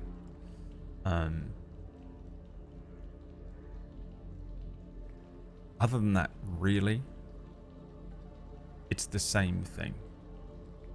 And it's mind-numbing, with no exact sense of time. You walk for a long time. That's incredibly subjective, so for the sake of giving you some concept, no longer than an hour or two. But walking at the pace that you're walking, very slowly, and moving through tunnels that feel the same in complete darkness, means that could stretch significantly one way or the other.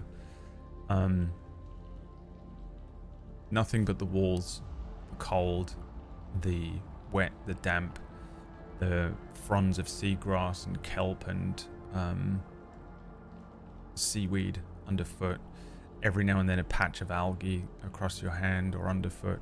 Every now and then a little dip or change in the tunnel wall or ground underfoot, but nothing major. Do we get tired? Well, your athletics checks were actually for that earlier on, and you're not getting particularly tired. No. Sound-wise, you're hearing really the only thing you hear is the steady sound of your own movement. Moving through shallow water, so you can hear it constantly as you're moving. It's hard to stay completely dead silent because you did mention you're trying to stay quiet, but I'm sort of assuming that you're moving quietly and slowly in as much as you can, until something stirs in your vision, and it would be the first thing you see. In the far distance, a faint green-blue point. Just a small, still point, circle, hanging in this void. Maybe you would suddenly have the memory of light.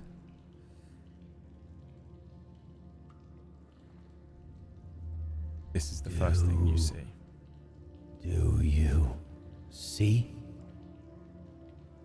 I do. Light.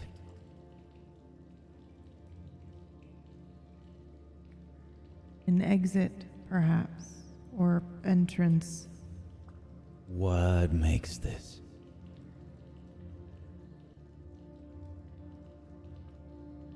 Light? Magic? Magic. Magic. Do you understand this concept? Yes. And no.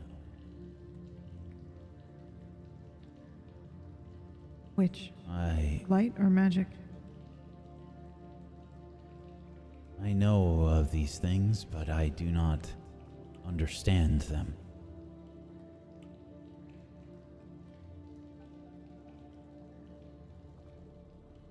What makes this light?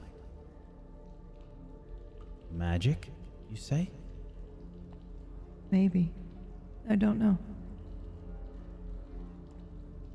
I'm not sure. I keep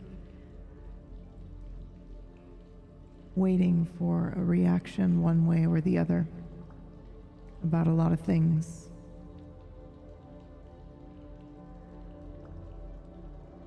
But it's all the same. I will look. I will see. We'll go together.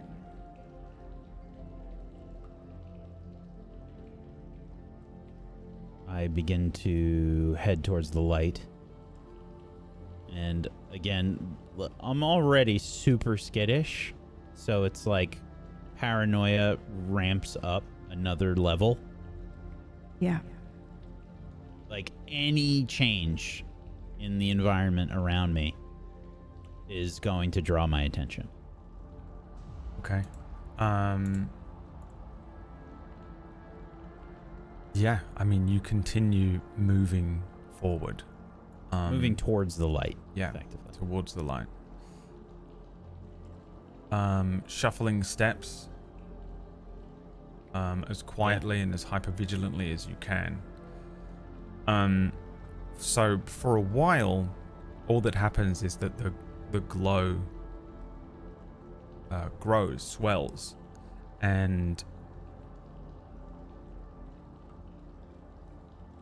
in the distance, after a little more time, you get an additional glow of the light hitting and rippling across the surface of the water, predominantly on the ground, but the walls are so damp and slick with water that there's an element to it of the walls flickering with this green-blue light. There is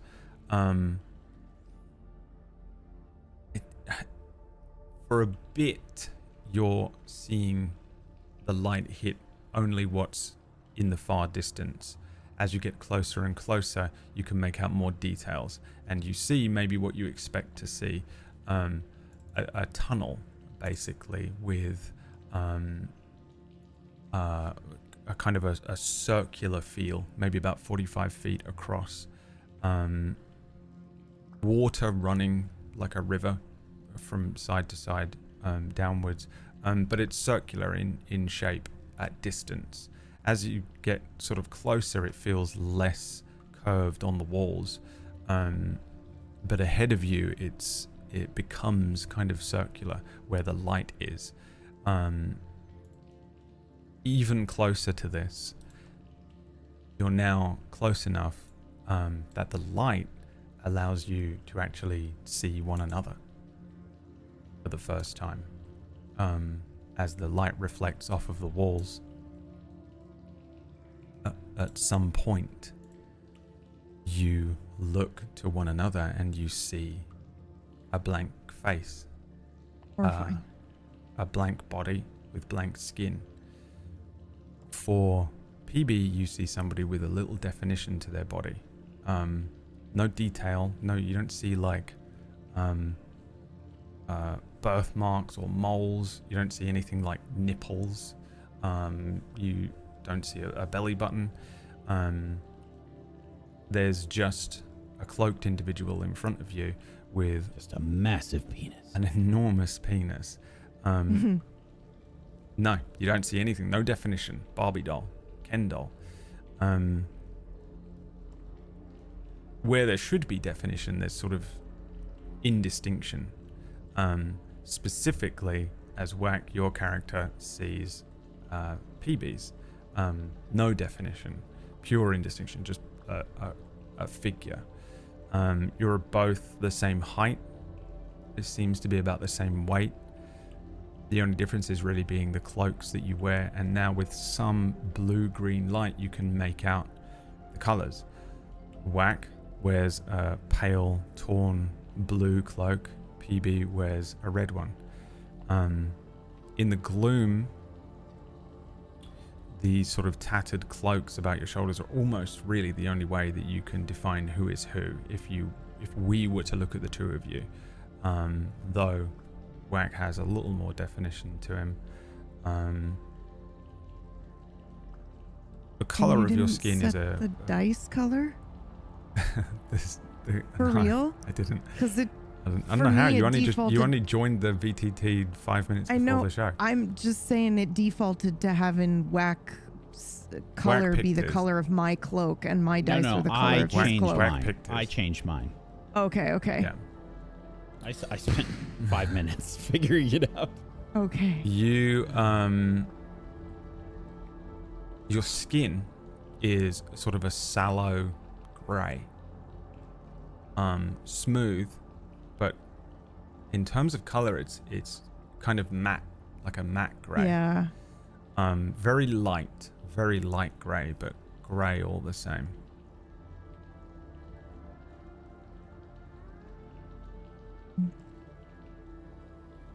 The light, as you get closer, sort of softly glows. It isn't like a static light, but it doesn't flicker like torchlight or anything like that. It's kind of just like, it's very, very, very lightly, almost pulsing, but very, very softly. It does have some movement to it. Movement as in clouds? No, as in like it's just kind of, it's got like a pulse to it. Okay. I will probably move about the light and probably just try to stick my hand through it. It's a light that is coming from a sort of a cavern ahead of you. I think he means in the air, right? You're just trying to, light beams. Yeah, I mean, I'm just trying to like light, feel like if this is tangible or anything. No, it's light. It's just normal. Yeah. Normal light. I don't know if that's even a phrase. Yeah, I think if it doesn't feel like something is stopping us or anything along those lines, I will move towards the light. I think I'm gonna follow the wall and just keep heading towards the light for sure. Okay. That's light. Yes, we can see. It walks. We can see. Moves. Light travels from there to here. It is open. Open. That's we must exit. go to open. Exit. Yes, exit.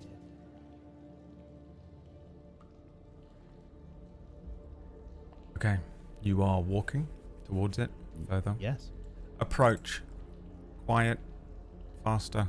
Do you change? I'm excited, I think, for it. So I do think that I'm probably a little less cautious, which I know is dumb. But if we've been walking for an hour in the dark and I suddenly see light, I think it would lower my fear, at least for a moment. I'd be excited that we've got a change and that like I have access to another sense now, and I can I think my excitement would override my practicality and fear in the moment. The light has come on so slowly that your eyes have naturally adjusted to it. They've adjusted so slowly, but because it was just a pinprick in the distance and you've gotten closer and closer. As you get right to the sort of edge of this, the sort of the opening to the cavern itself, the light is bright to you, but for our mind's eye, it isn't a very bright light at all. It's a very low, soft light that is large enough that it is illuminating a cavern. You approach this cavern. You have to step up and over kind of a lip and the circular entranceway. It almost, it's not a step exactly, but you have to step over it like a threshold. The circular entranceway gives way to more straight edges, and the cavern opens up to a slightly bigger cavern than the tunnel that you've been moving through, but not by an enormous amount.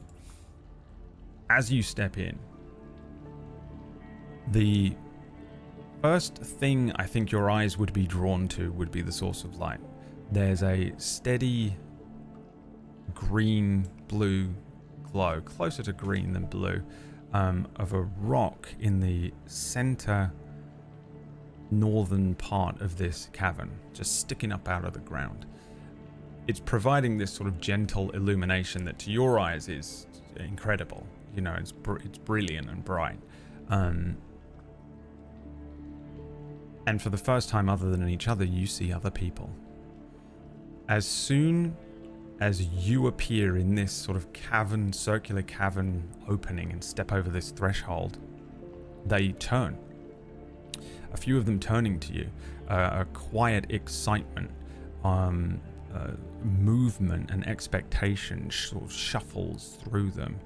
There are your eyes adjust and try to take in everything you're seeing here. There's a few ramshackle tents and rickety lean-tos that have been sort of erected in the area. There are piles of salvage in places, broken wooden planks and crates and kegs. There are poles and large torn fabrics. There are even a few stools and sort of damaged low tables that have been arranged predominantly in the circle, in the center of the room, around this glowing green rock. The people here are a mixed bag, different shapes and sizes. You make out, and this information floods into your brain however you wish for all of these elements here. A couple of humans, a tiefling, a gnome, a halfling, a firbolg, an orc. Several are dressed in sailor's wear. Several in robes that befit a mage or a monk. One seems to be wearing a sort of noble wear dress, though it's considerably deteriorated. In fact, most people's clothes here appear to be deteriorating. Notably, a few of the individuals here have parts of their features, quote, missing, vacant, unfilled, empty, hollow. Don't read into it too much, or do. Parts of their bodies are grey and mismatched to the rest of themselves. Two individuals are missing their eyes. There's just a grey, blank nothingness in the place of where their eyes and the general vicinity of their eyes on their forehead and the front of their face should be. One seems to be wearing a green tattered cloak. His body underneath is grey and unnaturally sized to the rest of his halfling body, so his arms and legs. The bulk of his torso is much bigger than the arms and legs and head attached to it because it's grey. Another is simply missing their hair and their scalp. But for the most part, and especially compared to you two, most people here have their features. At the center of this kind of rickety camp, sat upon the least broken of the chairs, and standing to his full height as soon as you enter, an individual opens his arms in welcome. This is a particularly muscular lizard folk man. He has enormous muscles that make up the top part of his body. As he stands, his kind of legs are a little bowed, but you can see that they are absolutely solid underneath him. He has a very large head and loose hanging skin under his neck, a dewlap that moves and folds when he speaks. There is a sort of strange pink iguana man pushing 7 feet tall at his full height, skin and scales covered in scars and pock marks. Likely pushing his late 50s, which is quite old for a lizard folk. His clothing is a long, black, double-breasted coat trimmed with sort of dark braid and tarnished brass buttons. He has a sash around his waist, tied around 2 absolutely enormous cutlasses. His mouth opens into an enormous wide grin, rows of black teeth, a few glints of gold, and all of them are as sharp as any blade. He says, Well, what do we have here? You, go find the witch. We have newcomers. Guessing the 2 of you have no sense of up or down yet. You 2, kill him. and I need you both to roll me some initiative. First of all, I love that you used that voice for this character. Holy shit. And also, holy shit. Now, I've thrown you... Oh my god! kind of just in the middle here, but you're probably more like down Save here us! somewhere. Oh my god. We'll put you in the middle for now. I'm gonna need you to unlock about 10 more things immediately, chat. Just a heads up. No. You get Okay. what you're given. This is... We have 4 banked I know you wheel do. spins. Yeah, he knows. He's narratively deploying. Son of a bitch. I'm into it. Yeah. Okay. You are fighting the bandit on this chair and the pirate on this one. I'm going to add all of you guys to the turn order. And I'm going to roll for the bandit. And I'm going to roll for the pirate.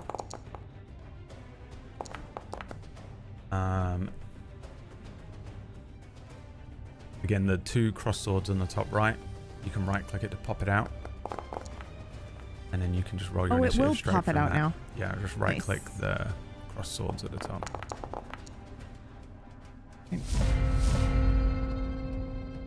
Okay. Whack. You go first. Now, I'm just going to do this so you know who's fighting. These 2 rush forward like this Yeah.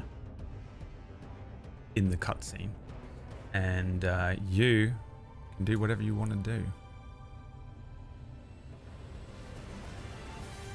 I have no weapons that are handy. Is there a rock near me?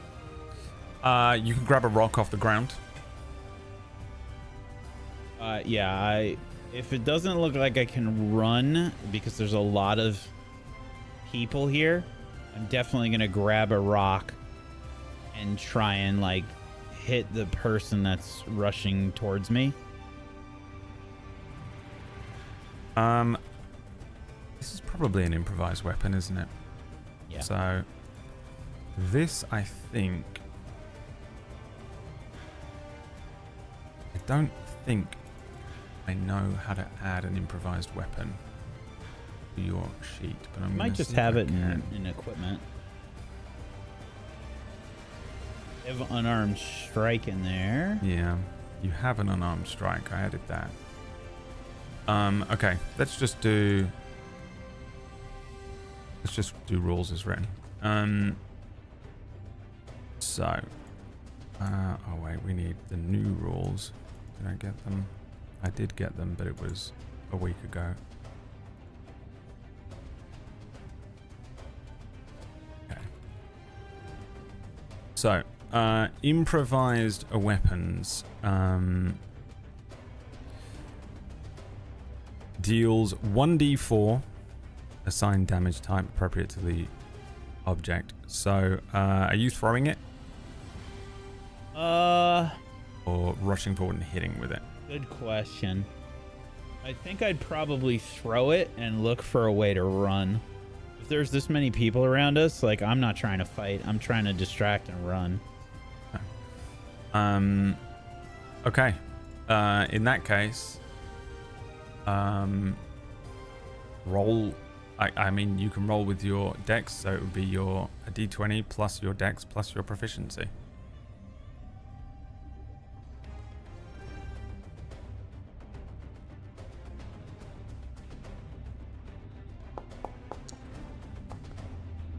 That's bad.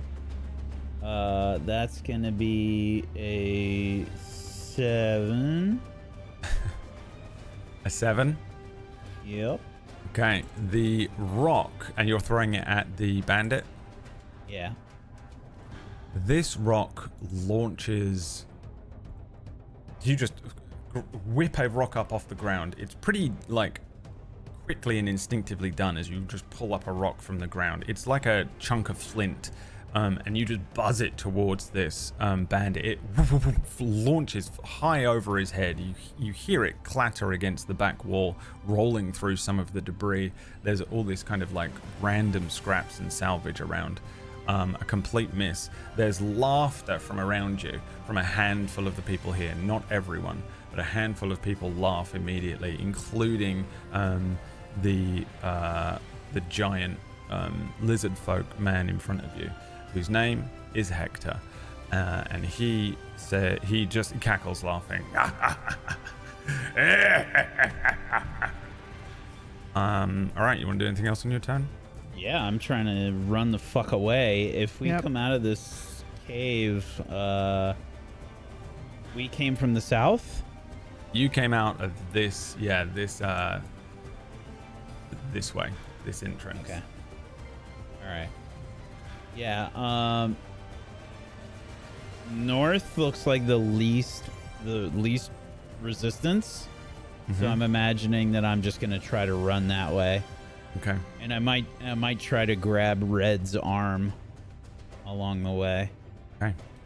I'm acting immediately with you. So yeah, I'll move when you move. I don't know how fast I am. I have 0 walk. So I don't know what my default speed is here. You should both have Mine just says 0 for walk right now. yeah, you should both have 30, so just take 30. Add 30 in. So I'm gonna try and run that way. Very. The bandit gives chase after you. He does have 30 feet of movement. He's gonna rush up, chasing after you. This is this person is a halfling. What are the? Do we have op do you know if attack? it's- Well, I didn't move in melee range of anybody. No, but this bandit is about to, so that's why I was asking, No, because he's I'll not. trip him. This is you. Oh, okay. Well, what I was gonna actually ask is if I grab Red's arm along the way. I don't know what the rules are in 2024 for, like grabbing somebody and moving them. Is it like half speed or what?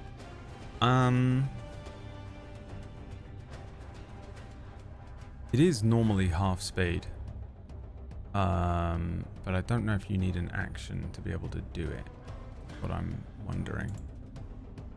Because if I can grab Red as I'm running, I'll probably do that. So I'd probably be like there. Yeah. I'll say you can. PB, you can move 15 feet.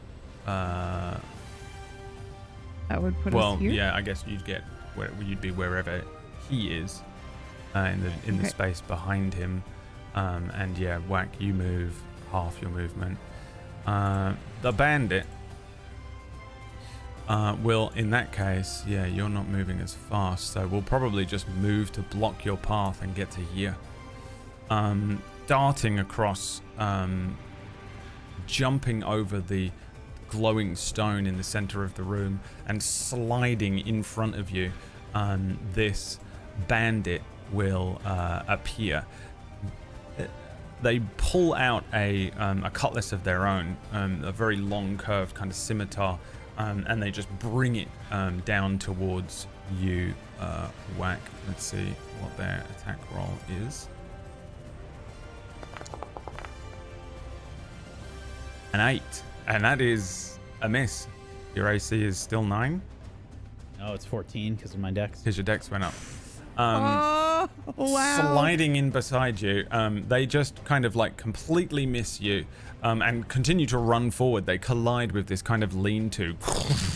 There's like another kind of piratey looking sailor type, a taller looking human that says, "Oh, for fuck's sake!" As this lean-to comes crashing down. A few other people again, like a spattering of laughter from around the room, echoing as they kind of jeer and clap at this spectacle. The pirate rushes, I think, behind your character here, PB, and he's going to pull the same kind of maneuver here. They bring out a sword of their own. They see you being dragged along, and they just two hands run this sword towards you in an attempt to... hold on. They have a dagger. Great. 2 dagger attacks coming your way. A little dagger. Maybe they flick a dagger up in the air. Running forward, they grab it out of the air and then just begin to sort of like slice and dice in your direction. First attack roll is a 17. The second is a natural 20. So, you take... shit. 6 damage. Okay. How should I track that? It should just be doing it. You have 10 HP. Okay. And then you take another 6. Am I crazy? So I have 17 HP. You want me to fix it? Oh, probably because you became a cleric. You got level 1. Yeah, no, you do have 17. If you rolled for your HP? No. I just hit next all the way through. I did nothing. I don't know. Maybe you took average. I think you might probably have rolled average then. Okay, where's the second set of damage? Am I blind? I did not roll the second set of damage. I just see the first. Yeah, I think you clicked on that bandit's attack for the damage. Oh, I see.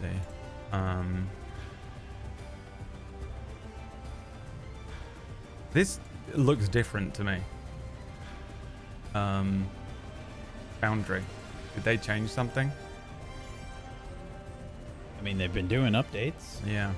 I think they've changed something. I think this might be a setting that you can choose. Correct. Yeah. On how you want it to display. Alright, I'll have to look for it for next week. Alright, well then I'll just roll again, I guess. And this was...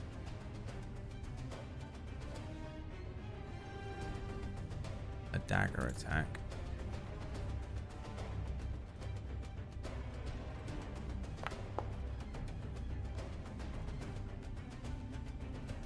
Where's this going? Am I crazy? No, I don't see it either. Unless you have it set to like private GM roll or something. No, I don't know what's going on with I think you're rolling damage, but I never saw you roll the second dagger attack. Yeah, I have got it up there. I don't know. I saw the performer just roll.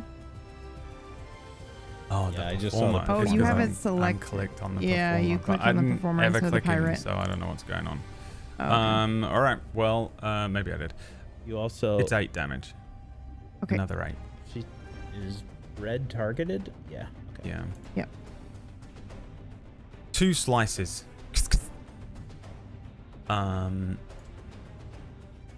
Maybe your turn.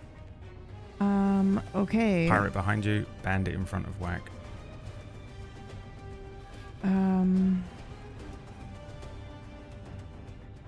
I'm gonna do the same thing that he did, and I'm gonna move us 15 feet forward. I think I'm terrified, and they said Hector said kill, right?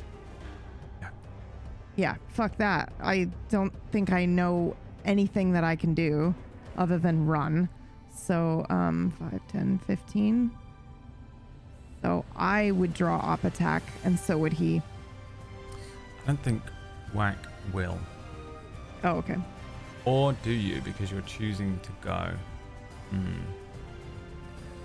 You're being dragged, so, but you're I choosing would to leave. You know what I mean? Yeah, it almost, I imagine it's kind of a little bit like a Disney kind of situation, you know, where you're like, they have each other's hands and they like keep I guess we spinning could just into sword disengage. attacks. Right? Disengage. Yeah. You can. So we just do that instead. Okay. Well, at least that's what I'll do, because I'm just running. I'm still going to take an off attack, I think. Yeah, well, you can still be dragged to here, so you wouldn't get an op attack anyway. Yep. Yep. Okay. A booming voice. Enough! Halt! The pirates, the bandits, stop. The lizard shouts at the two of you and says, If you leave, you'll die. It was a test of mettle. what do you do? I think my wide eyes, I am still holding on to Blue's hand very tightly at this point. I'm breathing heavily, looking around the cave. I guess I don't have wide eyes. I feel like I do, but you don't see anything because my face is weird.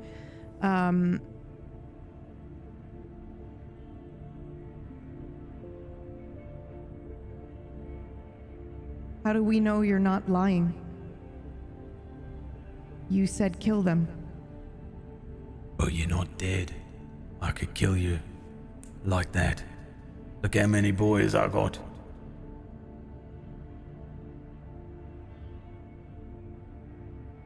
Why do you do this?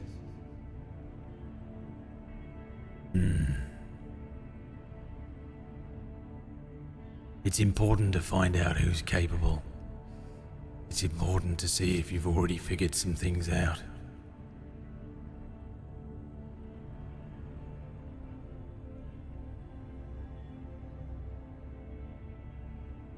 Did you do this to us? The blankness? No. Leave him alone. The bandit and the pirate throw their hands up, put their weapons away, move away from you. I'm still holding onto his hand. Yeah. Yeah. They move back to their stalls, sit down, kind of looking at you. A few of the pirates and bandits are still sort of jeering around you. There's a few of the people here are just kind of like quietly watching. You get the sense that some of them are kind of trying to stay out of the sight line of either yourselves or maybe Hector. But Hector sits down in the only sort of put together chair here. Not a stool, an actual chair that is, it's not a beautiful chair, it's a simple wooden chair, but it's the only chair that you can see. He sits down in it and says, Come on, come closer to the stone. I don't. Yep. Yeah, I am not doing shit, and Yep. I am also looking for another rock. Yeah, I think I'm still holding his hand, and I feel like I'm ready to bolt at any second, and I'm just kind of, I haven't run yet, but I'm not repositioning myself so that we aren't immediately by this exit. you can find a rock really easily. Yeah, I've picked up a rock, and I guess I'm trying to move kind of like the both of us so that our backs are up against like a wall, probably like over here. Yeah, he says, as you're moving out, he's not even watching you now. He leans back in his chair and says, Get as many rocks as you want. You might want to fight, but if you fight anyone here without my say-so, I'll be cutting off your faceless heads and eating the soft great meat of your ribs. Meat's hard to come by. Everyone's hungry. Why is this happening? Why are you doing this? Well, I understand that you are scared, as you should be. Pretty scary to wake up with nothing, right?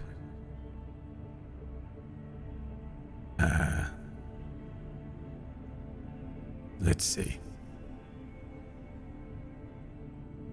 It's important for me and the boys Not just boys here, by the way. to know whether you've got your weapons, whether you've got your skills, whether you've got your spells. One too many times, somebody's come walking through that hole and wrought havoc. Most of the time they come in here like a couple of scared kittens, you know, a couple of blanks, a couple of newbies, or as they say in Control, a couple of bambinos. It's important to know one thing. Around these parts, I'm the one in charge. That means him, her, and him, they all work for me. And guess who else is more than welcome to become one of my elite employees? You two.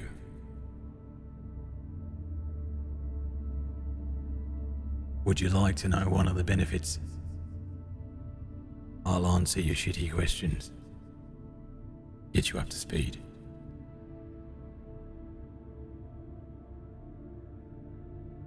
You make it sound as if we have no choice. You got a choice. There's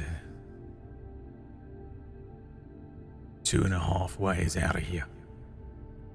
Not counting becoming dinner. You can go back the way you came. Do that long walk. Nothing down there. You'll be safe. Unless you run into a couple of new blanks. But you'll hit a dead end. Back down to that weird twisted wall. You can go out that one. Points to kind of more like a crack in the wall, which sits next to the entrance that you came through. Almost a sort of perfect circle. Natural formed, but perfect circle. He says, That leads down. Kind of like a pool, a cave. If you can swim, if you can hold your breath, if you can breathe underwater, that'd be great. Not entirely sure what's down there, but not much comes up. You can go that way. I reckon you'd last 5 hours in your current state before the slow mutants get you.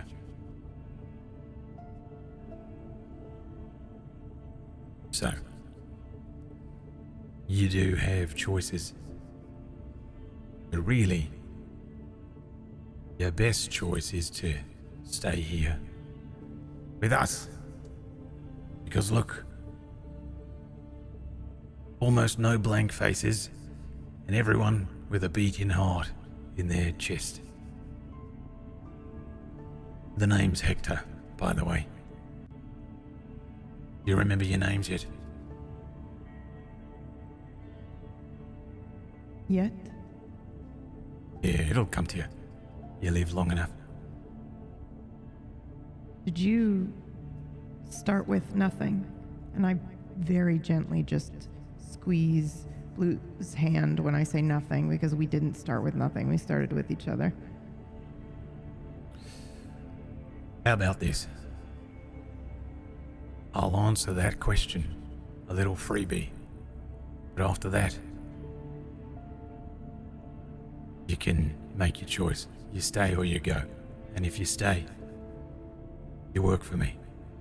Yes, I started out just like you. Crawling out of that hole. No face. No hands. No memories. Everyone did.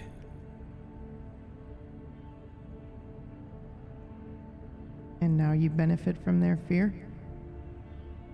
They benefit from my tactile leadership.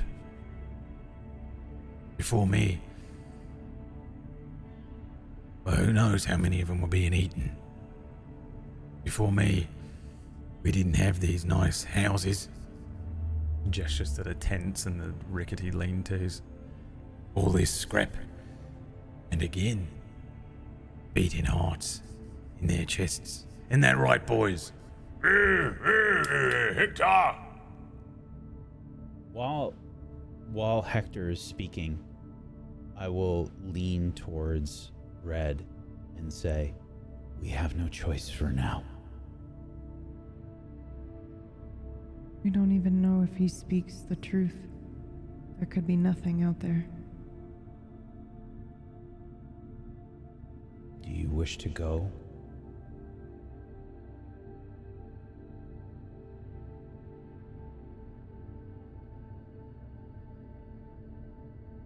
They will kill us. You hungry? If we stay or if we leave? You thirsty? If we try to leave. They tried to kill us when You we cold? arrived.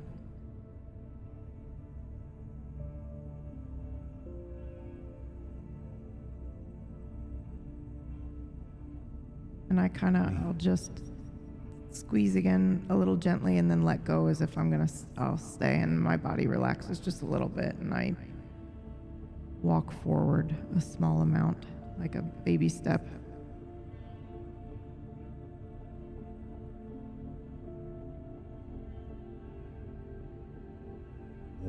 We are hungry. You have food? Oh, yeah. Is We it got people food. like us? No. No, it's not a real food like meat. But it's good to keep you alive.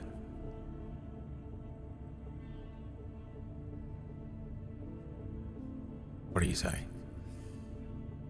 Little bit of dinner, chinwag. We'll set you up with a crate to sleep on.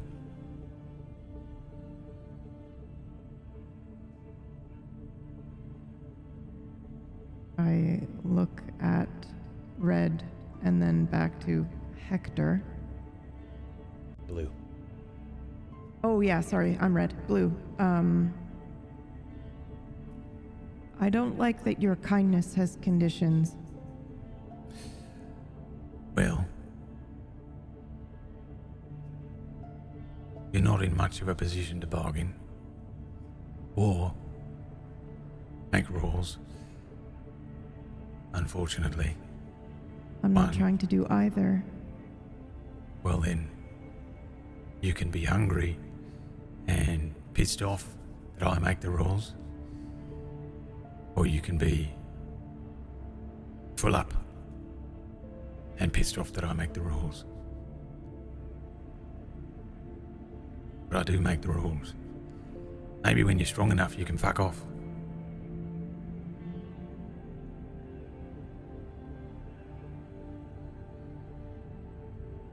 I lean into Blue again a little bit, lower my voice. Don't understand why, if he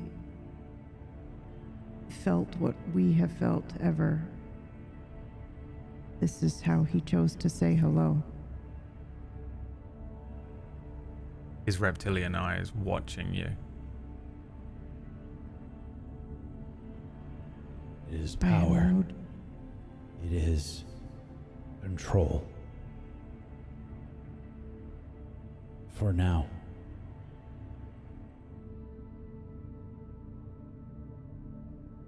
I don't think we have a choice. I do not wish to die.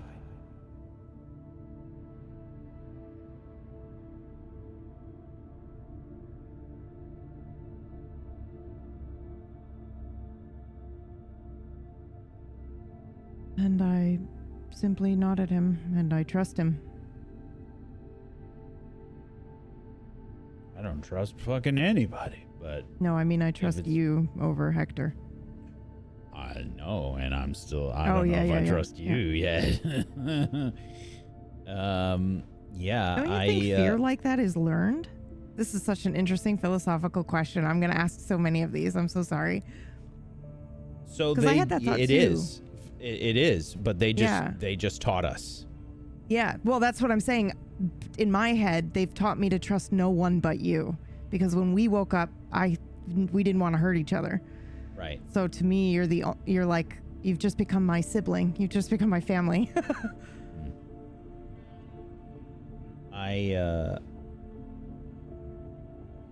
Yeah, I think I say you have food. You have crate. I will stay for now. That's how that works. He gestures to you, Red. When you have something to bargain with, you can leverage it. That's how power works. Unfortunately. Now, I am a bad man, but I'm not an evil one. And I will do my best to keep you two blinks safe while you're in my camp. But it does come with those stipulations. No fighting. No killing. No one in here.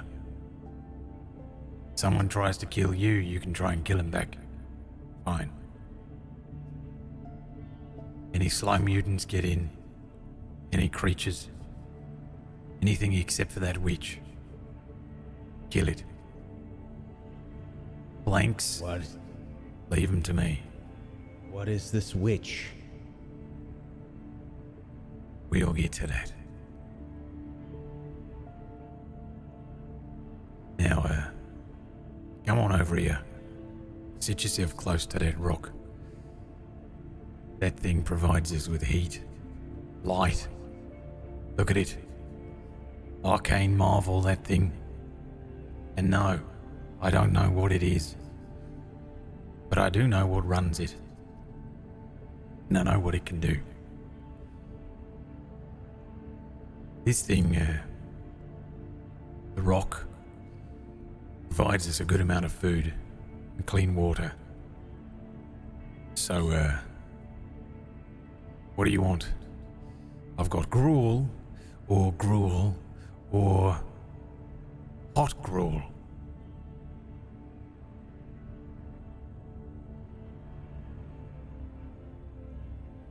Whatever like smells like food. I don't know. Like I guess like good smells or bad smells will take some time to learn. There is no But- food currently here, by the way. Yeah. Like, there is nothing yet. Yeah, if he has no like, if there's no like bowls of gruel to pick from yet, I will say, I don't know. This Is word one means better nothing than to the me other? either. Well, dinner's up, I guess. He leans forward, his considerable form, an enormous, sort of lizard-like hand, with a little webbing between the fingers and thumb, reaches forward and he places this big scaled pink hand on this green glowing rock. Around it, bowls and bowls and bowls, wooden bowls with wooden spoons of kind of like a porridge like substance, a little more liquidy, appear. This room does have maybe 2 or 3 centimeters of water in it. It isn't too dissimilar to the tunnel that you walk through, but there isn't as deep a water. But they appear in this water. There is 4 or 5 very large jugs that appear as well. And he says, Food, water, is bland but nourishing. I'm already digging in. yeah. So does everyone else. Almost everyone comes over. A few of them rush over, grab a bowl. Some of them saunter over. Some of them kind of shyly move over, grab a bowl, and then move back to where they were. For the most part, the pirates just grab it. I've just been and start. getting... I mean, I only ate that, one fucking piece of kelp. I don't even know what it's done to my stomach, but, like, if I was already starving, I'm gonna devour this. Yeah. He looks around and says, Don't worry, it's not poison. Not great either, but it's better than eating seaweed. Until someone dies, that's what we got.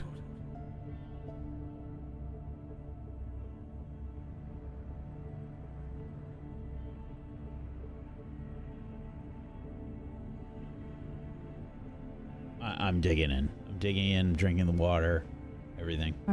I'm one of the shyly approaching ones, so I'll get a bowl maybe, and I step back almost to where we were standing before. Now, the thing is, this thing, and he slaps it, the rock. doof, doof, this little bugger needs the juice. We got to give this thing around a bucket of juice a day, if there is such a thing. Closest we can figure out. So, guess who's going to pop into the tunnels and bring us all back some juice? Our lovely new elite employees.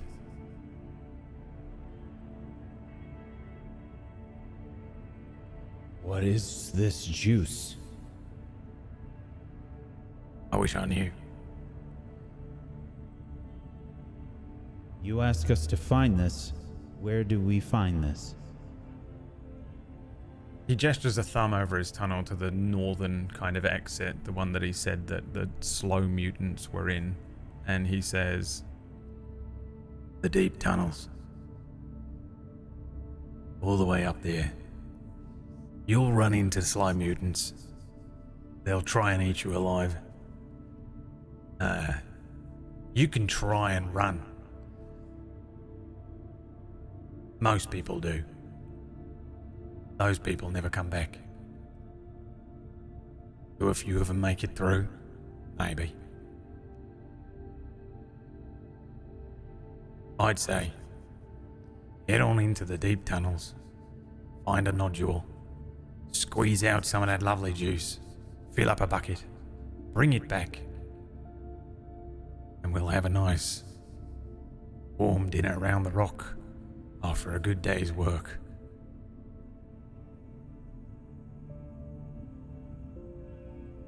You remember who you are?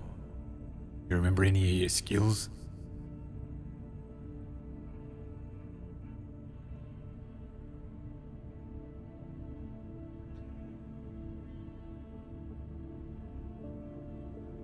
I feel very deeply. I don't know how much help that will be. Maybe bugger all. Maybe it'll help you jump out of the way of something coming at you. It's hard to say. But I'm talking about hard skills. Fighting. Anything that'll allow you to mine. Maybe gather up materials. Scouting, hiding, anything. No. But yeah. I don't know if I would tell him. Like, I don't know if I know how to be surreptitious yet. Or if it's like, like if I would just blurt it out if he asks me, or if it's... Because I don't know if I know beyond trust, beyond Red. Or if I even trust Red yet. Red didn't try to hurt me, like you said, and Hector did, but he's also giving me a thing that I need right now. I think I would just kind of stay quiet about it. Yeah, don't worry about it. Doesn't matter if you're a grower, not a shower. Yeah. It's just if you got some skills, maybe we can put them to use, but... fuck it. Not too many of us left, is there, boys? Alright. I seem to understand language and concepts maybe slightly faster than... And I struggle for the word for a second. Companion. Like light. Ocean. Those concepts came to me fairly easily. Yeah, you Will know it what? always be like this? You'll slowly come back to who you were. Well, some people don't. Glances Mhm. over to the halfling who just has, like, his whole body is still grayed out. He says, Some people it takes a while. Others it's quick. Some people get their strength before they get their brains. Some people never had brains to start with.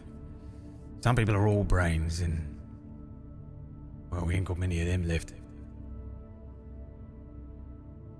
Yeah, look. Does it hurt? What? Knowing. Well, I remembering losing me first dog. That hurt.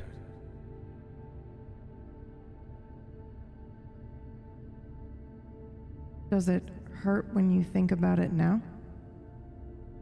Because I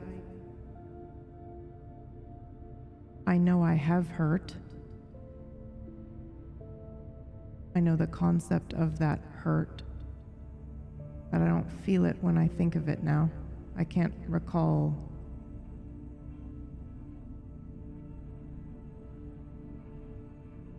I can't recall the losing of the thing. But I know the concept of the thing, and I know the concept of the losing, and I know that it hurt. But I don't hurt now.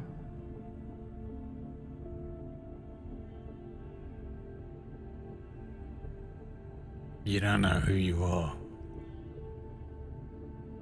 That's all. You don't even know if you need to be hurt, or if you have hurt. You don't even have a face.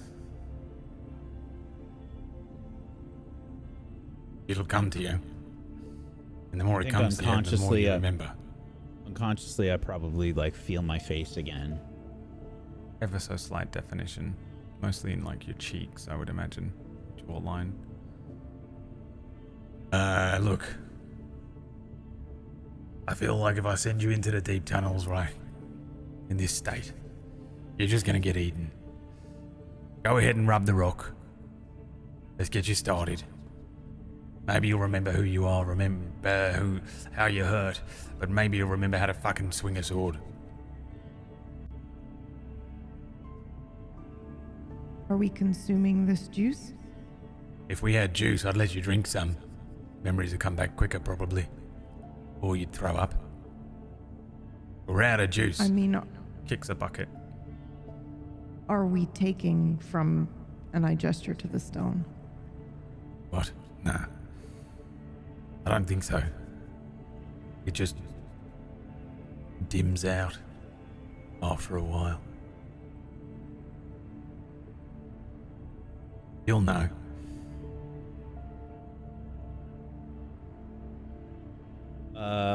I'll touch the rock. Yeah, me too. You immediately get the rest of your unlocks for the evening. And any more we get right now. Any tips that come in now. Wow. This is your last chance to tip and spin the wheel. This is incredible. First We're spin. like $10 away from another one. First spin is Whack Weapons. Whoa! Yeah. It's miniature me's. Yeah. Clubs. We both get them. You're a monk because it would be fucking hilarious for him to make you a monk. Whack weapons. Okay. Now these I think I can drag over to your sheet. So the first weapon that I think I'll give you off of this sheet is a dart. Which is a little flechette. Now this is straight up materializing on this person. So Oh, cool. as he touches the rock, it appears. The way it appears is quick, but it's almost like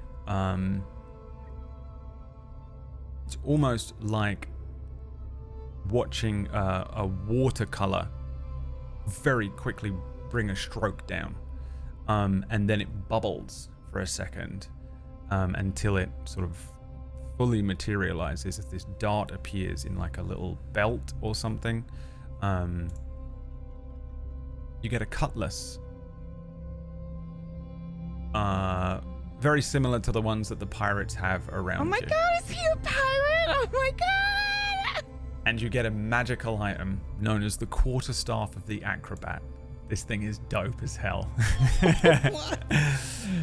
The quarterstaff Thank of you the for the tips, by the way. acrobat. We got another spin. Thank you for the tips. We've got how many more banked? 1, 2, 3, 4, 5, and then any more we get. Right? Am I wrong? I think that is correct. Yeah. With this one being the 5th. Yep. And then we have 4 left. And then any more that we get, this is the end of the session. This is the last spins. The quarterstaff of the acrobat, to give you a quick overview of what it is, +2 bonus attack rolls to attack and damage. While holding the weapon, you can cause it to emit a green dim light out to 10 feet, either as a bonus action or as you roll initiative, or you can extinguish the light as a bonus action.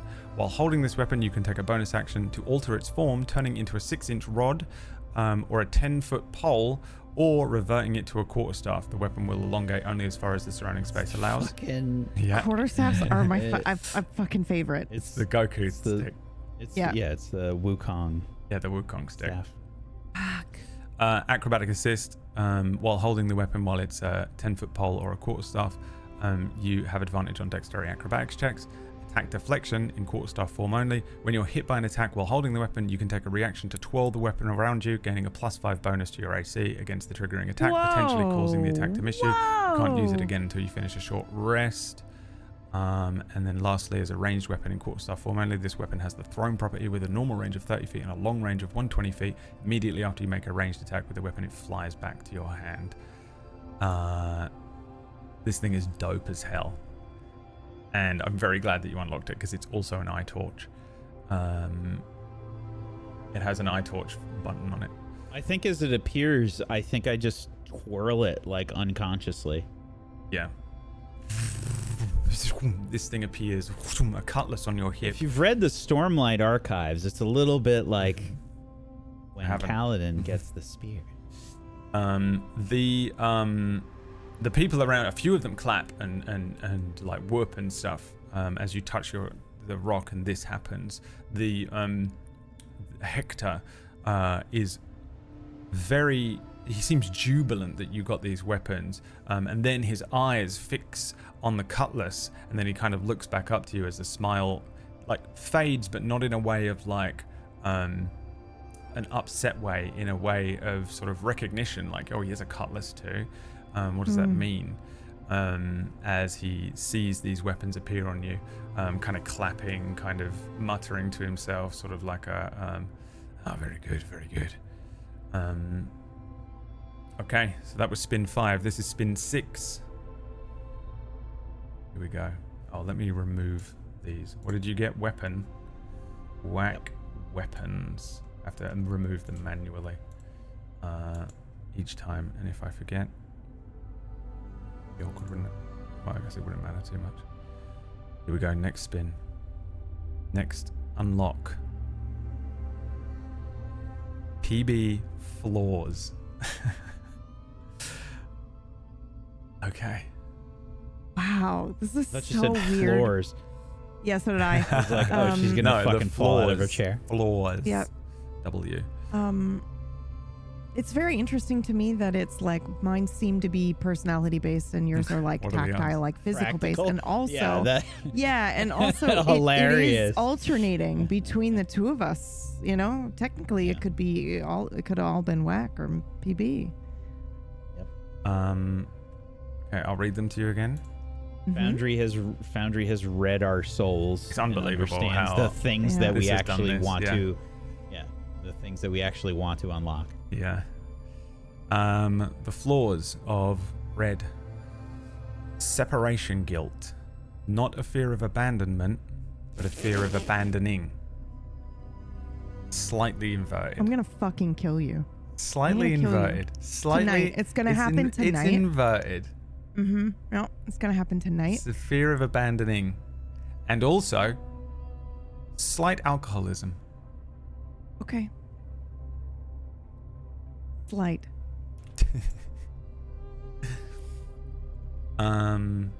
And also, fuck you, this is what it feels like to play in a PB campaign, so I really don't care. I feel absolutely justified in doing this to you. Like, this is for Yeah. everyone who has ever played in one of your, like, serious campaigns. It's brutal, isn't it? Isn't it horrible? Yeah. Yeah. Yep. But I love it. I'm hooked. Wait Yeah, until the now end you of know the how show it where you feels. forget all of this shit again. Yeah.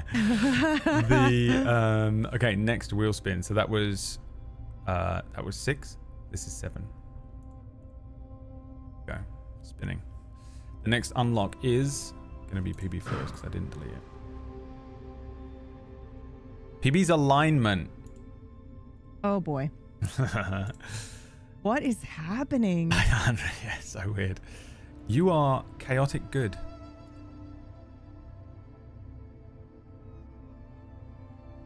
Of course. Chaotic good. You just built me, is what you did.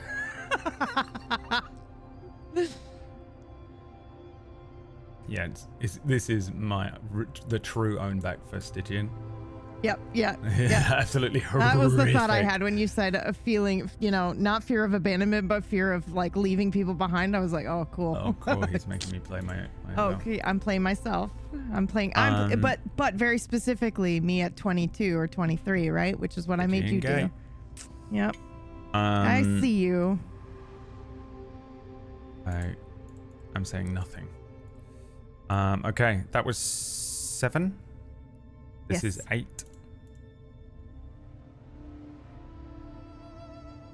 Here we go. Next unlock. Whack species. Now, does this mean you get all the species stuff? Can't remember.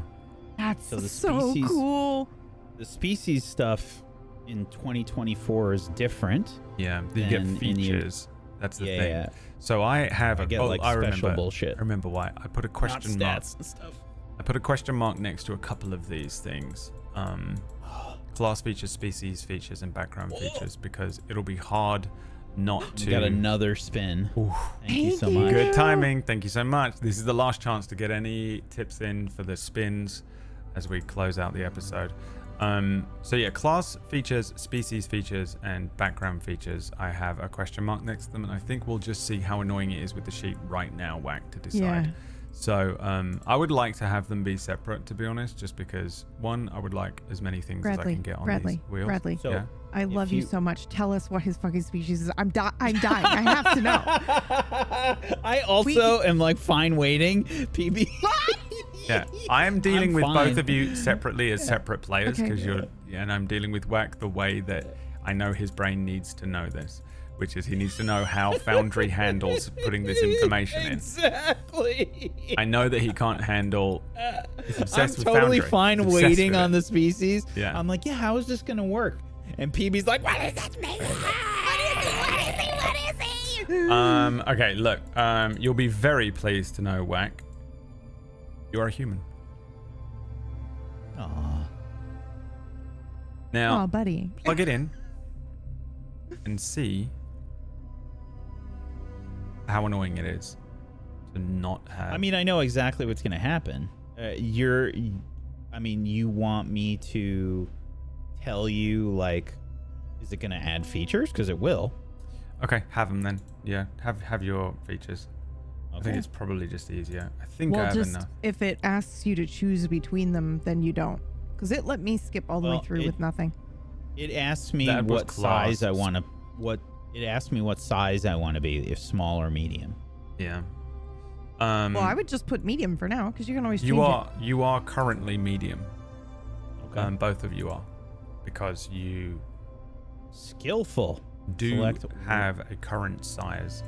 You so gain proficiency in one skill of your choice. You don't. So figure out how to do that. Give yourself it and then undo it or something. Pushing the next button. Yeah. And that skipped it. So The features Now- is different. You get something else. now it's versatile, which makes me choose between alert, magic initiative, savage attacker, or skilled. Oof. Guess you get resourceful. What is I it? did.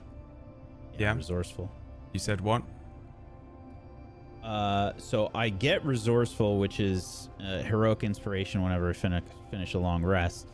But the advancement Okay. as a human is alert, magic initiate, savage attacker, or skilled.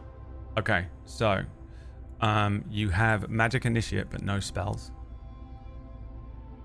And skillful but no proficiencies.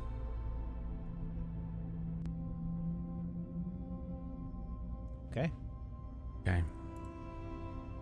Now that was Did my in- features start to resolve on my face as this is happening? I think you do get some more human-like features, but your features are already kind of human-like, both of you. In not having definition. The thing is, if you're an elf or something, you have pointy ears. You have no ears. I think you get ears now. I think you get a nose. I think you get kind of an idea of a shape of a mouth and lips and a tongue. The idea of a groove where your eyes would be, but no eyes. That remains still just kind of a vague brow. There's another couple of people here that have they still have all of their facial features except for their eyes, and it's just kind of it just blends into nothingness, into grey. So I think for you in particular, it doesn't change an enormous amount because you have to unlock your size in terms of height. You have to unlock your height, your weight, your eye color, and additional features like that.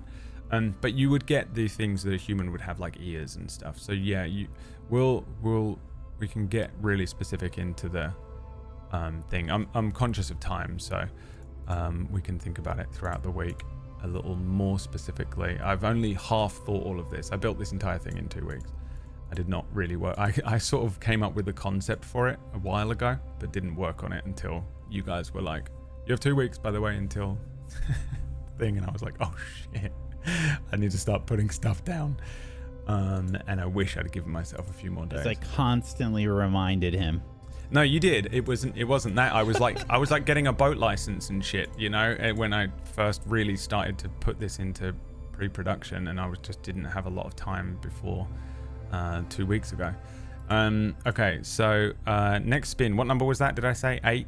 This is 9. That was 7. That was 9 7. now. Oh, fucking hell. Oh, This is I 9 thought now. that was 7. Okay. Yeah, okay. This is 9. Here we go. What are we unlocking next? Hebe gets some cantrips. Let's see if I can just drag these over. Or I'll tell you and remember. That'll be easier so that we can get you out of it, because I know that you're gonna... We can't forget that back pain. Here are your I may cantrips. certainly try. You have...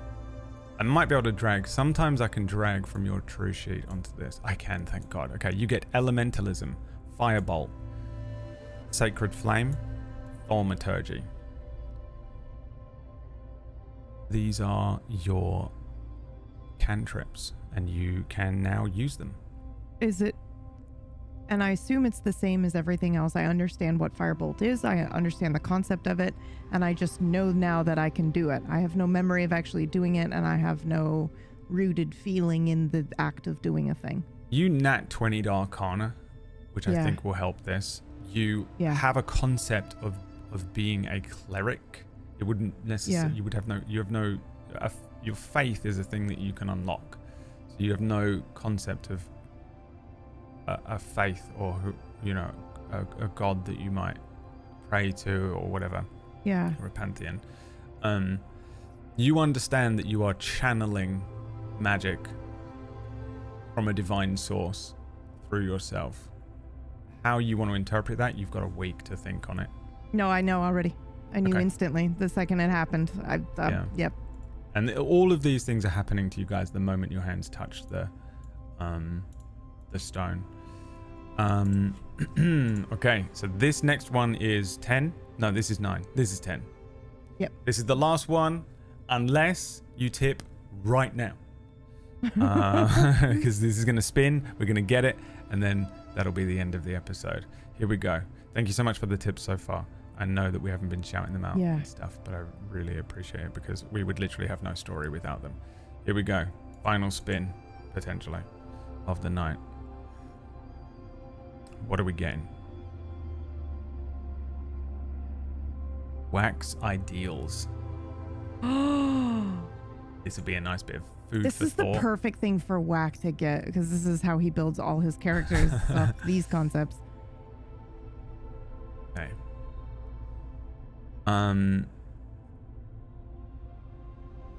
Okay, here we go. Let me look here. At least we know how this is going to work in Foundry, so hopefully he'll just tell us now. The ideal of fate. You, quote unquote, remember believing in a higher power from an early age, more than simply the idea of the Leviathan, the destiny, that destiny guides your journeys.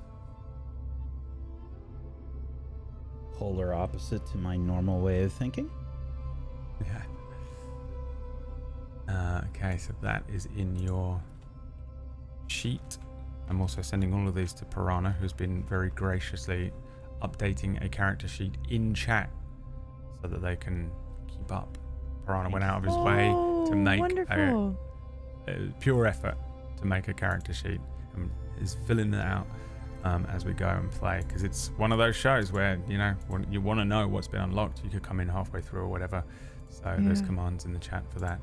All right, there we go. Whack ideals. You touch the stone. You gain these additional thoughts, and you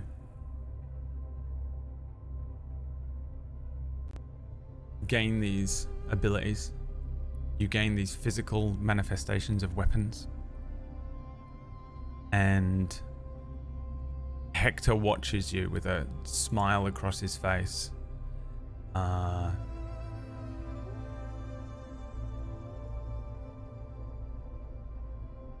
He sort of cocks his head to one side and says, Something tells me you're a little more capable to deal with the deep tunnels now. That's where we'll end our first session. That was fucking crazy, Brad. That was awesome. Great job, I loved buddy. every second of that. Yeah? Yeah. Great. Yeah. I was like fully immersed immediately. That was very, very, very fucking cool. That was very cool. Yeah. Holy shit. Really enjoyed coming up with this and like trying to figure out ways through it, and also like the mental gymnastics that you guys have to do to role play through this. Yeah. And the kind of whiplash you might get as you start to settle into a particular way to improv your characters, and then you unlock an ideal or a bond or something like that, and you know, maybe as we go on, you'll unlock different things in your actual biography, and genuine memories are things that I would like to filter into this and stuff. But first, we got to get eye color. You got to get. We you got to get obviously weapons. know those. You got to get your level. We need to know your AC. You know? Yeah. And all of the different skill proficiencies and all of the different ability scores and stuff. It's really, really weird to build something this way, because I built it backwards from the spin wheel concept, and then figured out how to break down a character sheet, and then I was like, is this even possible? And then present it this way. But it's something I've wanted to do for a really long time. I've always wanted to do a hand players a blank character sheet, and then they unlock their character as they go. And it's I've enjoyed putting this together. Okay, here we are. This is the end. Let's run the credits. Will it go? I don't know. I bet it's no. Let's find out. I know there's a delay. There always is. Thank you so much, everyone, for watching. Thank you so much, everyone, for watching. Thank you, everybody who tipped. Very much appreciate it. Obviously, the tips are what have the biggest impact on this story as the characters unlock the different things throughout the story. So without you guys, we literally wouldn't have this story. But greater than that, the reason that we do this show is that without this show, without the tips, without the support from the community, we wouldn't be able to do any shows. It is quite There's a literally silhouette at the end of that, by the way. I don't know if you noticed that. There's quite literally it's quite literally keeping the lights on. And we have new merch available. Please check it out if you want to support us further. Otherwise, we will see you next week for more Unknown episode 2. There are 8 episodes of this slated, unless these two make me do another 15 again. Which I genuinely with this don't think is possible, so I can't. Don't make me do it. There's only so many things I can unlock before the whole concept of the show goes out the window. And other than that, we'll see you in the week for the other shows. Deathless on Sunday, Side Quest on Tuesday, main character on Thursday, and we'll see you back here next Friday for another episode of Unknown. I hope you guys enjoyed it. Whether you supported us or not, hopefully it's enjoyable to watch, and we'll see you next week. Thanks so much for watching. Bye. Say bye. Bye, bye, bye, bye, bye, bye, bye. Thanks, guys.